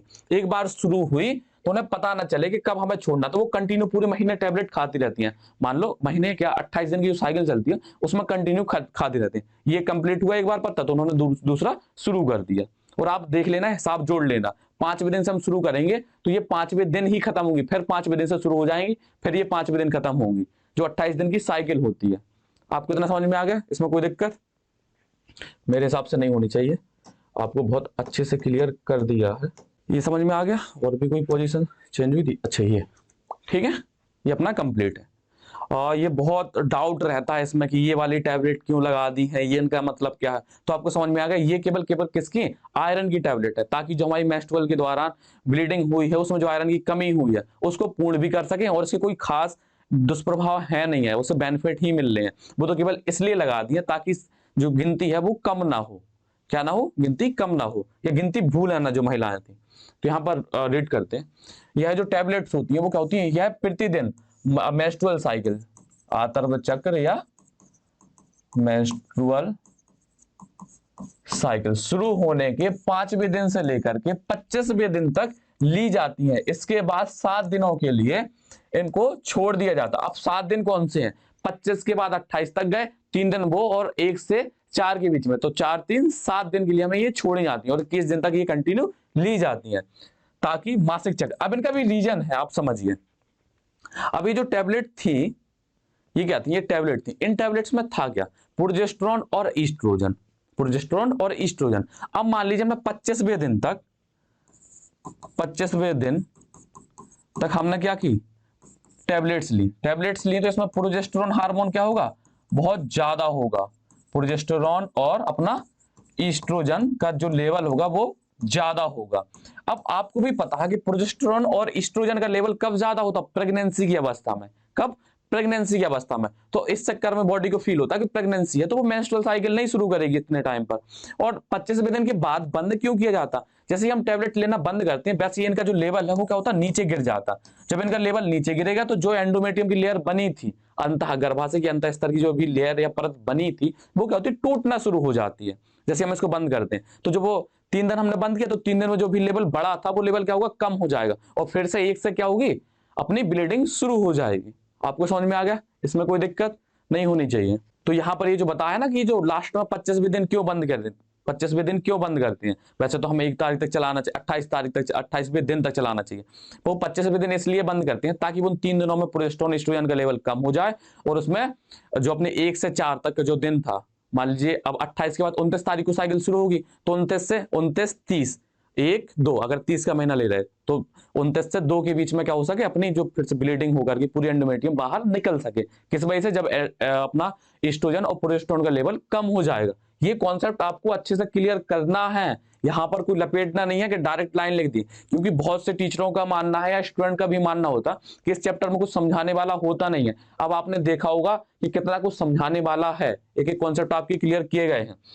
इन पिल्स में प्रोजेस्टेरोन तथा एस्ट्रोजन दोनों हार्मोन का कॉम्बिनेशन, संयोजन या कॉम्बिनेशन होता था। अब इनको बंद कर दिया एक हिसाब से। क्यों? अब इन टैबलेट्स को इसलिए बंद कर दिया कि लगातार 21 दिन तक खा रही है टैबलेट। तो इससे क्या होगा कि एक तो आप खुद समझिए कि लगातार टैबलेट खाना कितनी, मतलब आपको फीवर हो जाता है तो आप कतराते हो टैबलेट खाने से, बचते हो। अब सोचिए वो लगातार 21 दिन तक टैबलेट ले रही है। इसके अलावा इसमें एक दिक्कत और होती है, इससे प्रोजेस्टेरोन एस्ट्रोजन का लेवल बढ़ा रहता, तो बॉडी को हमेशा ये फील होता है कि प्रेगनेंसी की अवस्था है या सगर्भता की अवस्था है। तो इससे जो होती है ना वो प्रेगनेंसी की शुरुआती इनिशियल फेज में वो वॉमिटिंग वगैरह, चक्कर आना, ये सब जो स्थिति होती है तो वो महिलाओं के साथ होती है। तो इससे उन्हें क्या होती थी? दिक्कत होती है, ये उसके साइड इफेक्ट होते थे। अब इसके बाद एक गोली बनाई गई थी या पिल्स बनाई गई थी, वो थी सहेली नाम की। वो बनाई थी हमारे लखनऊ की research centre, central drug institute research, sorry central drug research institute ने बनाई थी। अब उसके बारे में हम देखेंगे। ये आपको समझ में आ गया? यहाँ पर आ गया अपना क्या? सहेली। सहेली, सहेली एक ऐसी गोली थी जो क्या थी? Non steroidal. अब नॉन स्टेरॉयडल का मतलब समझिए, स्टेरॉयड का मतलब होता है जो हमारे बॉडी में स्टोर हो सके। स्टेरॉयड, जितने भी स्टेरॉयडल का जिक्र होगा तो वो उसका मतलब ये है कि वो हमारी बॉडी में स्टोर होंगे कहीं ना कहीं पर, और जो नॉन स्टेरॉयडल होंगे वो हमारी बॉडी में स्टोर नहीं होते। जितनी भी माला डी वगैरह, जितनी भी अपने टैबलेट्स या पिल्स थी, वो क्या होती थी? स्टेरॉयडल नेचर की होती थी, तो वो हमारी बॉडी में स्टोर होती जाती थी, जिसके साइड इफेक्ट भी होते थे। लेकिन जो हमारी सहेली गोली थी वो क्या थी? नॉन स्टेरॉयडल थी। इसके अलावा इसमें किसी भी प्रकार का कोई हार्मोन नहीं होता था, इसमें केवल एक एंजाइम होता था। अब थोड़ा हम एनसीईआरटी से बाहर जाएंगे यहाँ पर हल्का सा केवल बताने के लिए कि जो अपनी सहेली गोली होती थी उसमें एक एंजाइम होता है सेंटक्रोमेन नाम का। अब वो सेंटक्रोमेन एंजाइम करता क्या है ये आपको बता रहा है यहाँ पर। तो यहाँ पर देखिए, जैसे मान लीजिए हमने सहेली टैबलेट्स ली। कौन सी टैबलेट ली? सहेली पिल्स ली, सहेली पिल्स ली। तो सहेली पिल्स में क्या होता था? एक एंजाइम होता था सेंट, ये आपको नाम याद रहे तो कोई रहे या ना रहे इससे कोई दिक्कत नहीं है। सेंटक्रोमेन एंजाइम होता था। क्या होता था? एंजाइम। तो ये जो एंजाइम था ये करता क्या था? ये एंजाइम करता था कि जो भी, अब इसको बताने से पहले हम गर्भाशय का एक डायग्राम बना ले जल्दी से। आप कहोगे कितने बार गर्भाशय बनाओगे भैया? तो उतनी बार गर्भाशय बनाएंगे जब तक आपके कॉन्सेप्ट क्लियर नहीं हो जाएंगे। यहाँ पर लपेटने वाला कोई कार्य नहीं है, अच्छे से समझाएंगे, थोड़ा टाइम ही लगेगा तो लग जाने दो, आपके कॉन्सेप्ट क्लियर रहेंगे तो ज्यादा अच्छा रहेगा। अब यहाँ पर क्या होती थी, अपनी एंडोमेट्रियम की लेयर होती थी। क्या होती थी? एंडोमेट्रियम की लेयर। तो आपको भी पता है कि जैसी क्या होता था, निषेचन की क्रिया होती थी, निषेचन क्रिया पूर्ण हुई, उसके बाद तुरंत बाद क्या होती थी, अपनी जो पुटकाएं थी या ग्रेफियन फॉलिकल्स थे उनसे एस्ट्रोजन और प्रोजेस्टेरोन वगैरह हार्मोन निकलता था। सॉरी, ईस्ट्रोजन हार्मोन निकलता था। क्या निकलता था? Oestrogen hormone. प्रोजेस्टेरोन तो अपना कार्पस ल्यूटियम से निकलता था। तो जो भी अपनी क्या होती, ग्रेफियन फॉलिकल से ईस्ट्रोजन हार्मोन निकलता था। वो ईस्ट्रोजन हार्मोन करता क्या था? एंडोमेट्रियम की थिकनेस को बढ़ाता था।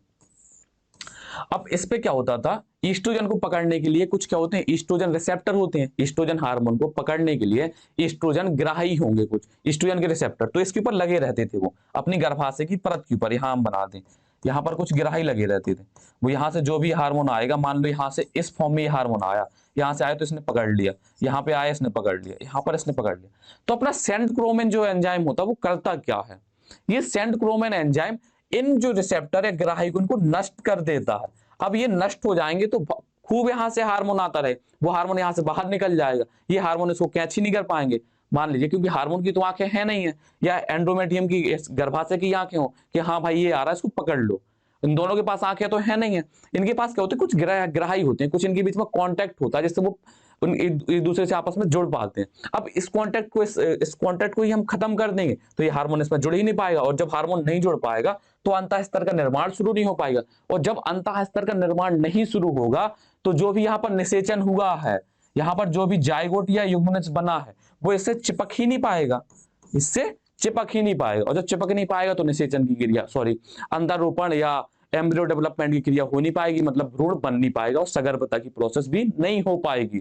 तो यहाँ पर समझ में आया कि जो सहेली गोली होती है इसमें कोई भी हार्मोन नहीं होता है, इसमें केवल होता है सेंट क्रोमेन, एक एंजाइम होता है। ये एंजाइम करता क्या है, जो भी अपने एस्ट्रोजन के रिसेप्टर थे उनको किल कर देगा, और इसके अलावा ये क्या है, नॉन स्टेरॉइडल है। नॉन स्टेरॉइडल मतलब इसका कोई साइड इफेक्ट नहीं है। क्यों? क्योंकि ये बॉडी में स्टोर नहीं होता, सेंट क्रोमेन अपना काम करेगा और बाहर निकल जाएगा। आगे समझ में? तो यहाँ पर कोई डाउट नहीं होना चाहिए। और एक इसमें एक बेनिफिट और है, ये जो सहेली टैबलेट होती है डेली नहीं ली जाती थी, ये 7 दिन के अंतराल पर ली जाती थी। 7 दिन के बाद, फिर 7 दिन के बाद, ऐसे करके इस टैबलेट को लिया जाता था। तो इसमें देखते हैं, सहेली नामक गोली एक नॉन स्टेरॉइडल, ये क्या होती है, नॉन स्टेरॉइडल होती है। अब स्टेरॉइडल का मतलब समझ में आ गया, स्टेरॉइड भी होती हैं जो हमारी बॉडी में स्टोर हो जाए, और नॉन स्टेरॉइड जो हमारी बॉडी में स्टोर ना हो। आगे समझ में? सामग्री है जिसे सप्ताह में एक बार लिया जाता है तथा इसके दुष्प्रभाव कम है इसे। अब इसे बनाया किसने था, अपने किसने बनाया था, सेंट्रल ड्रग रिसर्च इंस्टीट्यूट, केंद्रीय औषधीय अनुसंधान संस्थान ने। और ये है कहां पर, अपने लखनऊ उत्तर प्रदेश में है। जो यूपी वाले होंगे तो फक्र फील होगा कि अब हमारे यहाँ स्टेट वाले साइंटिस्टों ने क्या किया था, अच्छा कार्य किया। और वास्तव में ये बहुत अच्छा कार्य था, क्योंकि महिलाओं को इससे बहुत ज्यादा बेनिफिट मिला। आपको समझ में आ गया? ये वाला बहुत इंपॉर्टेंट क्वेश्चन है नीट के पार्ट ऑफ व्यू से। यहाँ पर इसको हम स्टार बना दें इस पर, लो भाई ये स्टार बन गया। ये जितना भी लिखा है ये नाम, ये पूछ लिया जाता है कि किसने सहेली जो गोली है अपनी पिल से उसकी खोज की थी, किसने की थी, सेंट्रल ड्रग रिसर्च इंस्टीट्यूट। इसको शॉर्टकट में CDRI भी बोलते हैं, ये भी आपको याद रखना पड़ेगा। हो सकता है CDRI पूछ लें, इससे लिख दें आपको कि CDRI ने किस पिल्स की खोज की थी, तो आपको बताना पड़ेगा। इतना आपको समझ में आ गया? सहेली वाला कंप्लीट है, सहेली में कोई दिक्कत नहीं होनी चाहिए, सहेली के हिसाब से अच्छा है। क्यों? क्योंकि इसके कोई भी साइड इफेक्ट नहीं है। और क्यों नहीं है? क्योंकि ये गैर स्टेरॉइडल या नॉन स्टेरॉइडल है। और इसमें क्या होता है, कोई भी हार्मोन नहीं होता, ना एस्ट्रोजन ना प्रोजेस्टेरोन। इसमें क्या होती है, जो सेंट क्रोमेन एंजाइम होता है, जो क्या एंटी एस्ट्रोजन की तरह कार्य करता है। जो भी एस्ट्रोजन आ रहा था उसको जोड़ने से रोकता है। और एस्ट्रोजन नहीं जुड़ेगा तो गर्भाशय नहीं बनेगा, और गर्भाशय नहीं बनेगा तो अंतरोपण की क्रिया नहीं हो पाएगी। और जिन्होंने मानव में जनन नहीं बना है, पढ़ा है, उन्हें ये समझ में नहीं आना, उनके ऊपर से निकल रहा होगा कि भैया कह क्या रहे हैं, और इसलिए कहते हैं कि सीक्वेंस में पढ़ो। अब यहाँ पर एक बात होती है एक इंजेक्शन की, डीपो प्रोवेरा। कौन सा इंजेक्शन है अपना, डीपो प्रोवेरा। ये डीपो प्रोवेरा। तो डीपो का मतलब क्या होता है, आराम से या स्लो स्लो, और प्रोवेरा मतलब प्रोवाइड करने से आप ले लीजिए। तो जो भी ये इंजेक्शन, मान लीजिए एक इंजेक्शन होता है, इंजेक्शन तो आप जानते हो, उस इंजेक्शन में क्या करते हैं, हार्मोन्स और एस्ट्रोजन का कॉम्बिनेशन बना करके फिल करते हैं और उसमें बॉडी में इंजेक्ट कर देते हैं। क्या करते हैं, इंजेक्ट करते हैं। तो ये जो कॉम्बिनेशन बनाया जाता है, ये इस प्रकार से बनाया जाता है कि धीरे धीरे प्रोजेस्टेरोन हार्मोन का स्रावण होता रहे। और ये जो इंजेक्ट किया है, ये इंजेक्शन अपना, ये कितने महीनों तक चलता है, ये 3 महीनों तक चलता है। कितने महीनों तक, 3 महीनों तक। तो जो, और ये करता क्या, आपको भी पता प्रोजेस्टेरोन का कार्य क्या होता है, इसमें या तो केवल प्रोजेस्टेरोन हो सकता है, या इसमें प्रोजेस्टेरोन तथा एस्ट्रोजन दोनों का कॉम्बिनेशन हो सकता है। इसमें समझ में आ गया। और कितने महीने चलता है, ये 3 महीने में केवल एक बार लगाया जाता है। तो ये भी बहुत बढ़िया है कि ऐसा नहीं है डेली डेली लेना, 3 महीने में एक बार लगाना, वो चलता रहता है। आगे समझ में आपको। तो इससे ये भी अपना क्या है, गर्भ निरोधक की तरह कार्य करता है। कौन सा, डीपो प्रोवेरा। अब इसमें हम आगे बढ़ते हैं। ये वाला आपको डायग्राम समझ में आ गया होगा। अब इसके बाद देखते हैं, यहाँ पर लिखे हैं कुछ प्रोजेस्टेरॉन के महीन नॉर प्लांट संपुटों अंतरोप, या सीधा समझिए आप इम्प्लांट। इसमें होता क्या है, इसमें क्या करते हैं, कुछ इस टाइप की कुछ पतली पतली प्लेट मान लीजिए, या स्लिप टाइप की मान लीजिए, जो आपको यहाँ पर दिख रही होंगी। इसमें क्या होता है, ये सिलिकॉन का एक कैप्सूल होता है, लंबी लंबी स्ट्रिप टाइप की मान लीजिए, पतली पतली स्ट्रिप, इतनी मोटी भी नहीं होती, बहुत महीन होती है, ताकि अपनी स्किन में लगी भी रहे और हमें फील भी ना हो। तो यहाँ पर क्या होती है, अपनी सिलिकॉन, अब सिलिकॉन ये कैप्सूल की जो परत होती है, इसमें आपको इतना घुसना नहीं है, तो इस टाइप की कुछ परतें होती हैं, सिलिकॉन की कैप्सूल होते हैं, उसमें क्या होता है, प्रोजेस्टेरोन हार्मोन होता है। और इनको क्या करते हैं, डॉक्टर की सहायता से हमारी स्किन वगैरह में, जो मतलब हमारे से मेल्स में नहीं कह रहे हैं, फीमेल्स में, फीमेल्स में क्या करते हैं, उसकी क्या स्किन में क्या करते हैं, इम्प्लांट कर दी जाती है, यहाँ से लगा के घुसा के यहाँ पर इम्प्लांट कर देंगे, जिससे क्या होता है, यहाँ से ये हार्मोन कंटिन्यू निकलता रहेगा। कौन सा हार्मोन, प्रोजेस्टेरोन हार्मोन। और ये क्या है, ये 5 साल तक चलता है। ये कितने साल तक, एक बार आप इम्प्लांट कराएंगे और 5 साल तक चलेगा। कितने साल तक, 5 साल तक। तो ये क्या है, बहुत बढ़िया होता है एक हिसाब से अगर देखा जाए तो। ये आदर्श गर्भ निरोधक में आ सकता है। बस अब आदर्श गर्भ निरोधक की कुछ शर्तें भी थी। अब ऐसा नहीं कि हर शर्त को फॉलो करेगा, लेकिन ये एक हिसाब से देखा जाए तो सही भी है। 5 साल के लिए हम फुर्सत हो जाएंगे, एक बार लगवाने के बाद, एक बार हम डॉक्टर के पास जाके इम्प्लांट करा लें, उसके लिए 5 साल के लिए हम फुर्सत हो जाते हैं। तो यहाँ पर देखते हैं, प्रोजेस्टेरॉन की महीन नॉर प्लांट संपुटों इंतरोप, या नॉर प्लांट कैप्सूल इम्प्लांट कराते हैं। कुछ शल्य क्रिया, शल्य क्रिया आप समझ रहे हैं, सर्जरी वगैरह के द्वारा, थोड़ा सा यहाँ पर हल्का सा कट लगा के यहाँ से इम्प्लांट कर देंगे, द्वारा त्वचा के नीचे आरोपित या इम्प्लांट करते हैं, जो अगले 5 वर्षों तक गर्भ निरोधक का कार्य करते हैं। पुरुषों के लिए अभी तक किसी भी गर्भ निरोधक गोली का आविष्कार नहीं हो पाया। केवल पुरुषों के लिए कौन सा है, अपना निरोध या कॉन्डोम, जो किसके लिए, गर्भ निरोधक का कार्य करता है। इसके अलावा अभी तक कोई भी पिल्स नहीं आई है जो गर्भ निरोधक का कार्य करे। केवल महिलाओं पर ये अत्याचार हो रहे हैं। इसलिए कहते हैं पुरुषों को कि जब संतान उत्पत्ति हो जाए, आपकी संख्या पर्याप्त हो जाए, तो आप नसबंदी करा लीजिए। अभी नसबंदी के बारे में भी बताएंगे, उसको लाभ भी बताएंगे। अब इसमें यहाँ पर एक जिक्र है आकस्मिक गर्भ निरोधन। कभी कभी क्या होता है कि कुछ दंपति वगैरह होते हैं जो गर्भ निरोधक का उपयोग करना भूल जाते हैं, या मान लीजिए कि गर्भ निरोधक का दंपति वाला तो हो गया, इसके अलावा कुछ केसेस ऐसे होते हैं जैसे छेड़खानी वाले केसेस हैं या रेप वगैरह के, तो उसमें क्या आते हैं, एक अनवांटेड, अनचाहा, मतलब उसमें क्या होता है, सेक्स होता है, या उसके बीच में यौन संबंध बनाए जाते हैं जबरदस्ती वाले। तो वो उसका तो कोई है नहीं है कि वो बच्चा करना है या उसका कोई उद्देश्य है, वो तो जबरदस्ती किए गए। तो उसके अंदर जो भी स्पर्म छोड़े गए हैं उनको खत्म कैसे किया जाए। तो क्या होती है, टैबलेट्स आती है जो 72 घंटों के, जो अपने से संभोग की क्रिया हुई है उसके 72 घंटों के अंदर क्या करती है, कार्य करती है। तो इसमें उसी टैबलेट की बात की, आकस्मिक गर्भ निरोधक। तो इसमें बताया तो गया कि ये कि दंपति जैसे अपना क्या गर्भ निरोधक लेना भूल जाए, या कोई भी जबरदस्ती वाला केस है, उसमें अगर संभोग की क्रिया हो चुकी है और वो नहीं चाहते कि निषेचन की क्रिया हो, तो उसके लिए भी इस टैबलेट का उपयोग किया जाता है। इसलिए हम इसको क्या बोलते हैं, आकस्मिक, इमरजेंसी। एक हिसाब से आपने इमरजेंसी, आपातकालीन का नाम सुना होगा। तो इमरजेंसी का मतलब यही है कि इमरजेंसी, एक इमरजेंसी के तौर पर ली जाती है कॉन्ट्रासेप्टिव, इसलिए इसका नाम हो गया इमरजेंसी गर्भ निरोधक। अब उस टैबलेट का नाम हम आपको बता सकते थे, लेकिन क्या है कि उसका मिसयूज ना हो, इसलिए उस टैबलेट का हम नाम यहाँ पर आपको नहीं बता सकते। केवल आपको ये बता सकते हैं कि कुछ टैबलेट ऐसी आती हैं जो निषेचन होने के बाद भी या संभोग होने के बाद भी, संभोग होने के 72 घंटों के अंदर अंदर भी उस टैबलेट का क्या होता है, यूज कर सकते हैं हम। तो वो एक इमरजेंसी के तौर पर कार्य करती है। इसमें देखते हैं, यह सामान्य गर्भ निरोधक गोलियों की तुलना में त्वरित गति से, ये क्या करती है, बहुत फास्ट कार्य करती है। त्वरित मतलब होती है बहुत फास्ट तरीके से। इसे मैथुन या संभोग के 72 घंटों के अंदर आपातकालीन या सामान्य असुरक्षित यौन संबंध, जैसे दंपति के संभोग से पूर्व गर्भ निरोधक लेना भूल जाना या निरोध नहीं लगाने, जो मेल्स वगैरह होती है, अगर उन्होंने निरोध यूज नहीं किया तब भी उसकी स्थिति के कारण संभावित सगर्भता को रोकने के लिए अधिक प्रयुक्त किया जाता है। इसका उपयोग बलात्कार या जबरन सहवास की परिस्थितियों में सगर्भता को रोकने के लिए किया जाता। आपको समझ में आ गया ये कितने टाइम के लिए होता है? 72 घंटे के लिए होता है। और कब? संभोग की क्रिया के तुरंत बाद से हम काउंट करते हैं वो टाइम। ठीक है, अब इसमें देखते हैं बंधकरण या स्टेरिलाइजेशन। अब बंधकरण या स्टेरिलाइजेशन का क्या होता है? नसबंदी से अपना कनेक्ट होता। बंधकरण मान लीजिए कि किसी चीज को बंद कर देना, जो भी प्रभाव हो रहा कुछ भी चीज है उसका बंद कर देना, उसके नाम से ही है। तो इसमें हम देखते हैं इस विधि में करते क्या है। इस विधि में जनन वाहिनियों, तो अपनी जितनी भी जनन वाहिनियां होती है, चाहे वो मेल हो या फीमेल हो, उसकी जनन वाहिनियों को करते हैं हम कट करते हैं। कट करने के बाद उसको टाइट बांध देते हैं।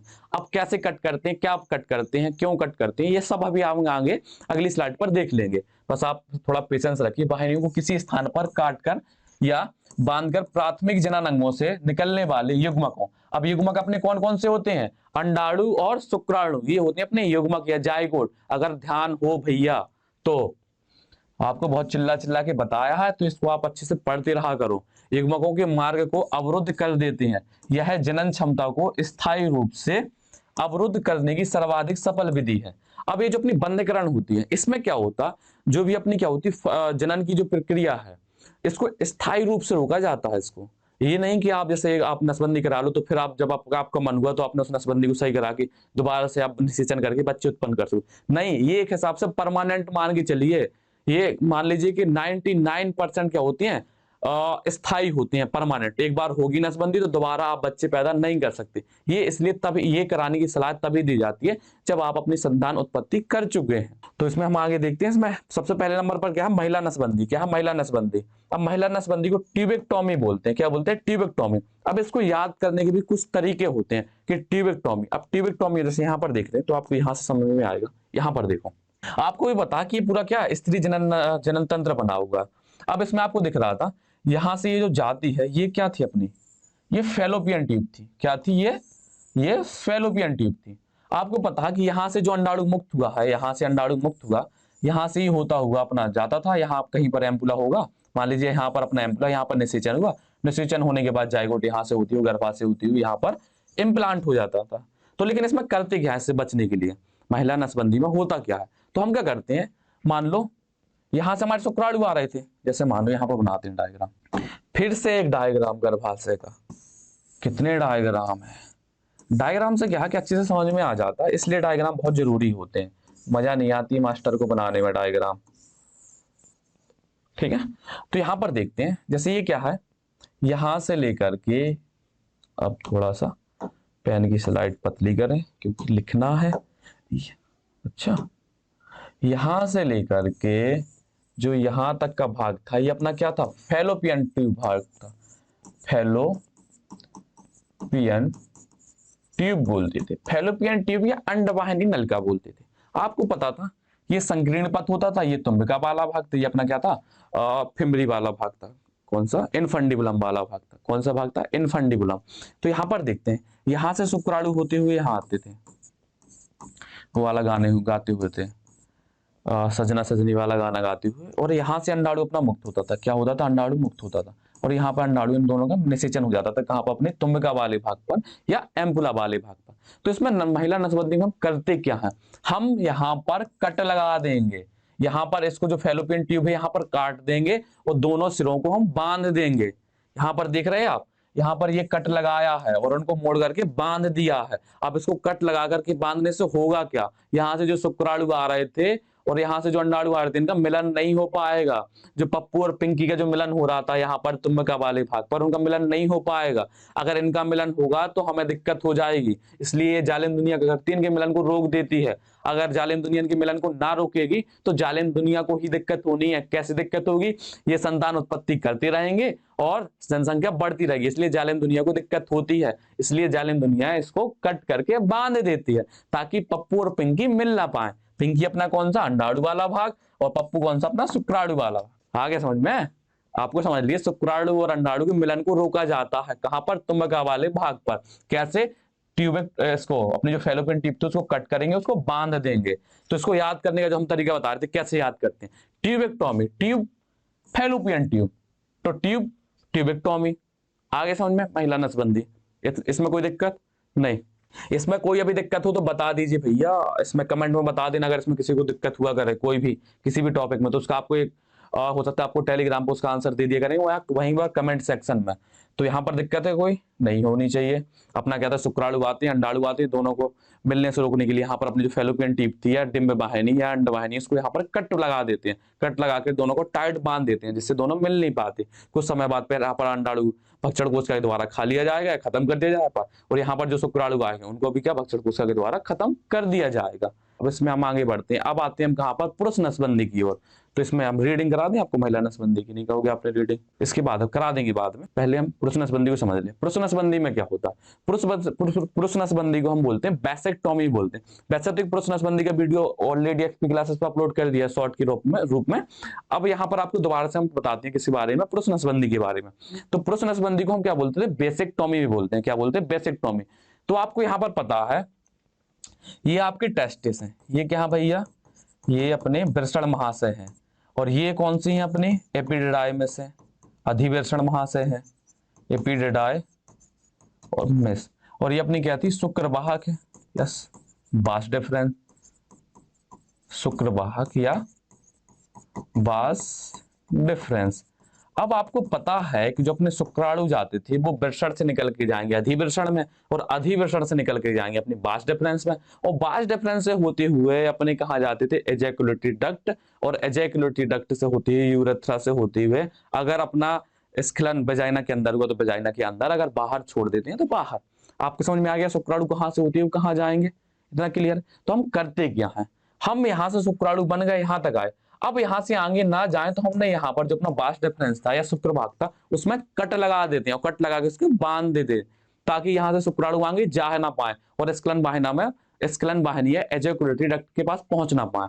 तो यहाँ पर होता क्या है, इसमें दो केस होते हैं। अब पुरुषों का मानना, पहले इतना तो समझ में आ गया कि शुक्राणु यहाँ से वृषण से निकले अधिवृषण में पहुंचे, अधिवृषण से होते हुए कहाँ जाते हैं अपने, यहाँ से एजैकुलेटरी डक्ट से होती है यूरेथ्रा से पेनिस से होते हुए बाहर हो जाते हैं।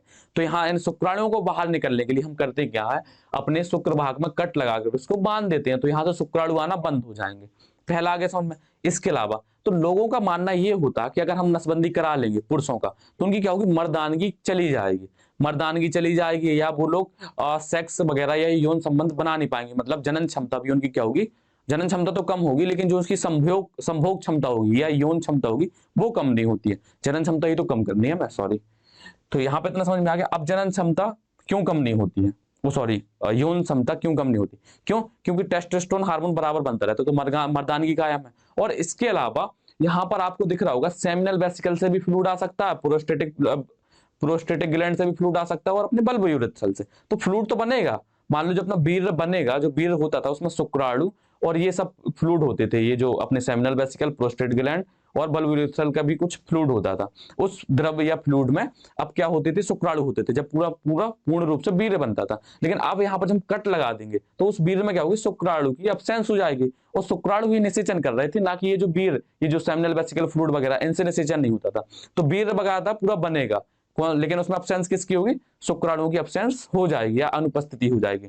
तो बराबर व्यक्ति क्या होता है, संभोग की क्रिया कर सकता है और उसकी जो मर्दानगी है वो भी कायम हो सकती है। इसका एक बेनिफिट और है, जब इसके शुक्राणु बेस्ट नहीं होंगे, तो उसमें क्या होगी, जो उसकी जो एनर्जी होगी वो स्टोर होती जाएगी।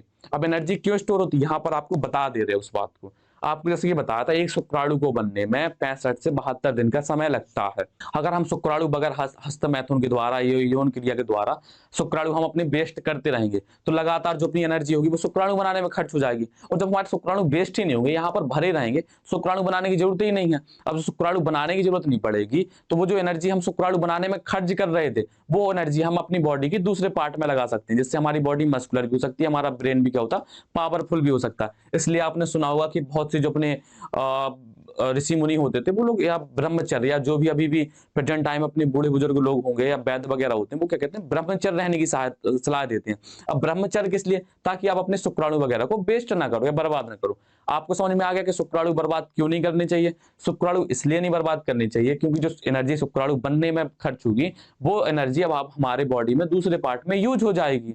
आपको समझ में आ गया इतना, इसमें कोई दिक्कत, वैसे दिक्कत नहीं होनी चाहिए। अब इसमें हम क्या करते हैं, आगे बढ़ते हैं। चलो इसको और बताते हैं। जो अपनी पुरुष नसबंदी होती है ये क्या होती है, महिला नसबंदी से बहुत आसान होती है, बहुत सरल तरीके से हो जाती है। अपनी जो महिला नसबंदी होती है वो बहुत मतलब उसमें दुनियादारी तमाम झमाम करना पड़ता। आपको पता है कि उस महिला नसबंदी के अपने फेलोपियन ट्यूब या डिंब वाहिनी तक पहुंचने के लिए या अंड वाहिनी तक पहुंचने के लिए क्या करना पड़ेगा, यहाँ से कट लगाना पड़ेगा। कहाँ, अपने उदर वाले भाग में, उदर वाले भाग में कट लगाएंगे तब हम उसके पास पहुंच पाएंगे। कहाँ पर, अपने फेलोपियन ट्यूब के पास। फिर उसमें हम क्या कर पाएंगे, नसबंदी कर पाएंगे, या मान लीजिए उसको काट कर अलग कर पाएंगे। लेकिन जो अपनी पुरुष नसबंदी होती है ये क्या होती है, बहुत सरल तरीके से होती है। अगर डॉक्टर अच्छा है, अगर एक्सपर्ट डॉक्टर है, तो वो क्या होता है, अपने स्क्रोटम को पकड़ेगा और स्क्रोटम को पकड़कर स्क्रोटम को पकड़ करके उसको पहचानेगा कि शुक्रवाहक या बास डिफरेंस कहां पर है। जैसे उसे समझ में आएगा तो वहां पर हल्का सा चीरा लगा के उसको बाहर निकाल लेगा। जो अपनी ये शुक्रवाहक देख रहे हैं यहाँ पर आप, इसको बाहर निकाला। पहले यहाँ पर उसने पकड़ के चेक किया उसको, यहाँ पर उसको समझ में आ गया कि यहाँ पर है, तो उसने यहाँ पर हल्का सा चीरा लगाया, कट करके उसको बाहर निकाल लिया। कट करने के बाद इसको काट के दोनों तरफ से बांध दिया, इसको दोबारा से छोड़ दिया और यहाँ पर हल्का सा चीरा लगा है बस। लेकिन अगर महिला की नसबंदी करवाएंगे तो उसको क्या पूरा काट के रख देंगे। इसलिए जो महिला की जो नसबंदी होती है वो क्या होती है, संतान उत्पत्ति के दौरान। जो अपनी सिजेरियन वाली संतान उत्पत्ति होती है, एक तो नॉर्मल डिलीवरी होती है, प्रसव की अवस्था होती है, ये क्या होता है, यहाँ पर गर्भाशय से कट करके अपना जो एब्डोमिनल वाला भाग होता है यहाँ से सीधे बेबी को निकाल लिया जाता है। फिर उसका जो बर्थ होता है वो अपने जनन मार्ग से नहीं होता, वो कहां से होता, सीधे उधर गुहा से कट करके उसको बेबी को निकाल लिया जाता। उस प्रोसेस में के द्वारा ही हम क्या करते हैं, महिला नसबंदी कर सकते हैं। क्यों, क्योंकि वहां पर कट तो पहले से लग चुका, तो उसी दौरान हम क्या करते हैं, महिला नसबंदी कर देते हैं। लेकिन ज्यादातर लोग सिजेरियन नहीं कराते हैं। तो आपको समझ में आ गया कि जो अपनी पुरुष नसबंदी होती है वो क्या होती है, महिला नसबंदी से बहुत आसान तरीके से हो जाती है। और इसकी आपको उपयोग भी बता दिए कि पुरुष नसबंदी क्यों भी जरूरी है। व्यक्तियों की जो दिमाग में मानसिकता है ना कि अगर हम नसबंदी करा लेंगे तो हमारी मर्दानगी चली जाएगी, हमारी जो यौन क्रिया हो जाएगी, उसकी जो क्षमता होगी कम हो जाएगी। कुछ नहीं होना भैया, चाचा ताऊ, सब प्रोसेस बराबर चलती रहेंगी। आपके शुक्राणु भी बनते रहेंगे, आपकी यौन क्रिया भी होगी। बस शुक्राणु कहाँ नहीं पहुंच पाएंगे, वीर्य में नहीं पहुंच पाएंगे। वहां पर शुक्राणु की अनुपस्थिति कहाँ, वीर्य में अनुपस्थिति हो जाएगी, जिससे वो किसकी निषेचन की क्रिया नहीं कर पाएंगे। इतना क्लियर है आपको। आपके बकायदा पूरे टेस्टोस्टेरोन हार्मोन बनेंगे और टेस्टोस्टेरोन हार्मोन की वजह से ही क्या होती है, आपकी मर्दानगी या जो मूंछों में ताव देते हैं वो बराबर बनी रहेगी। समझे, तो इसमें कोई दिक्कत नहीं होनी चाहिए। अब इसमें क्या करते हैं, इसकी थ्योरी रीड करते हैं। तो इसमें देखते हैं, इसलिए पुरुष नसबंदी की सलाह इसलिए दी जाती है क्योंकि उसमें बहुत ज्यादा कोई तामझाम नहीं है, ना कोई झमेले हैं, आराम से उसमें कट कर सकते हो। लेकिन नसबंदी की सलाह तभी दी जाती है जब भैया आप अपनी संतान उत्पत्ति कर चुके हैं। ऐसा नहीं है शादी हुई और नसबंदी करा दी तो वो तो बच्चे नहीं उत्पन्न कर पाएंगे ना। इसलिए क्या करती है, ये हमेशा सलाह तब दी जाती है जब आप 2 बच्चे कर चुके हों। और नसबंदी करा लेनी चाहिए व्यक्तियों को, तो जो भी पुरुष होते हैं उसमें कोई ये वो नहीं है कि आपने नसबंदी करा ली तो आपकी मर्दानगी चली गई, आप नामर्द हो गए। उसमें आपकी एनर्जी ही स्टोर होनी है, आप और ज्यादा स्ट्रांग हो सकोगे माइंड से और फिजिकली या बॉडी से भी। ठीक है, तो देखते हैं महिला नसबंदी के बारे में। यह विधि पूर्ण तथा स्थायी विधि है। इस विधि में स्त्रियों की अंडवाहिनी फैलोपियन ट्यूब को काटकर बांध दिया जाता है, जिससे अंडाणु अंडवाहिनी में आगे नहीं बढ़ पाती तथा निषेचन की क्रिया नहीं हो पाती है। यह कार्य संतान उत्पत्ति के समय ही कराया जा सकता है, क्योंकि अंडवाहिनी को काटने के लिए उदर की शल्य क्रिया मतलब सर्जरी करनी पड़ सकती है, ऑपरेशन वगैरह। इतना क्लियर है इसमें, आपको एक बार समझा दिया है।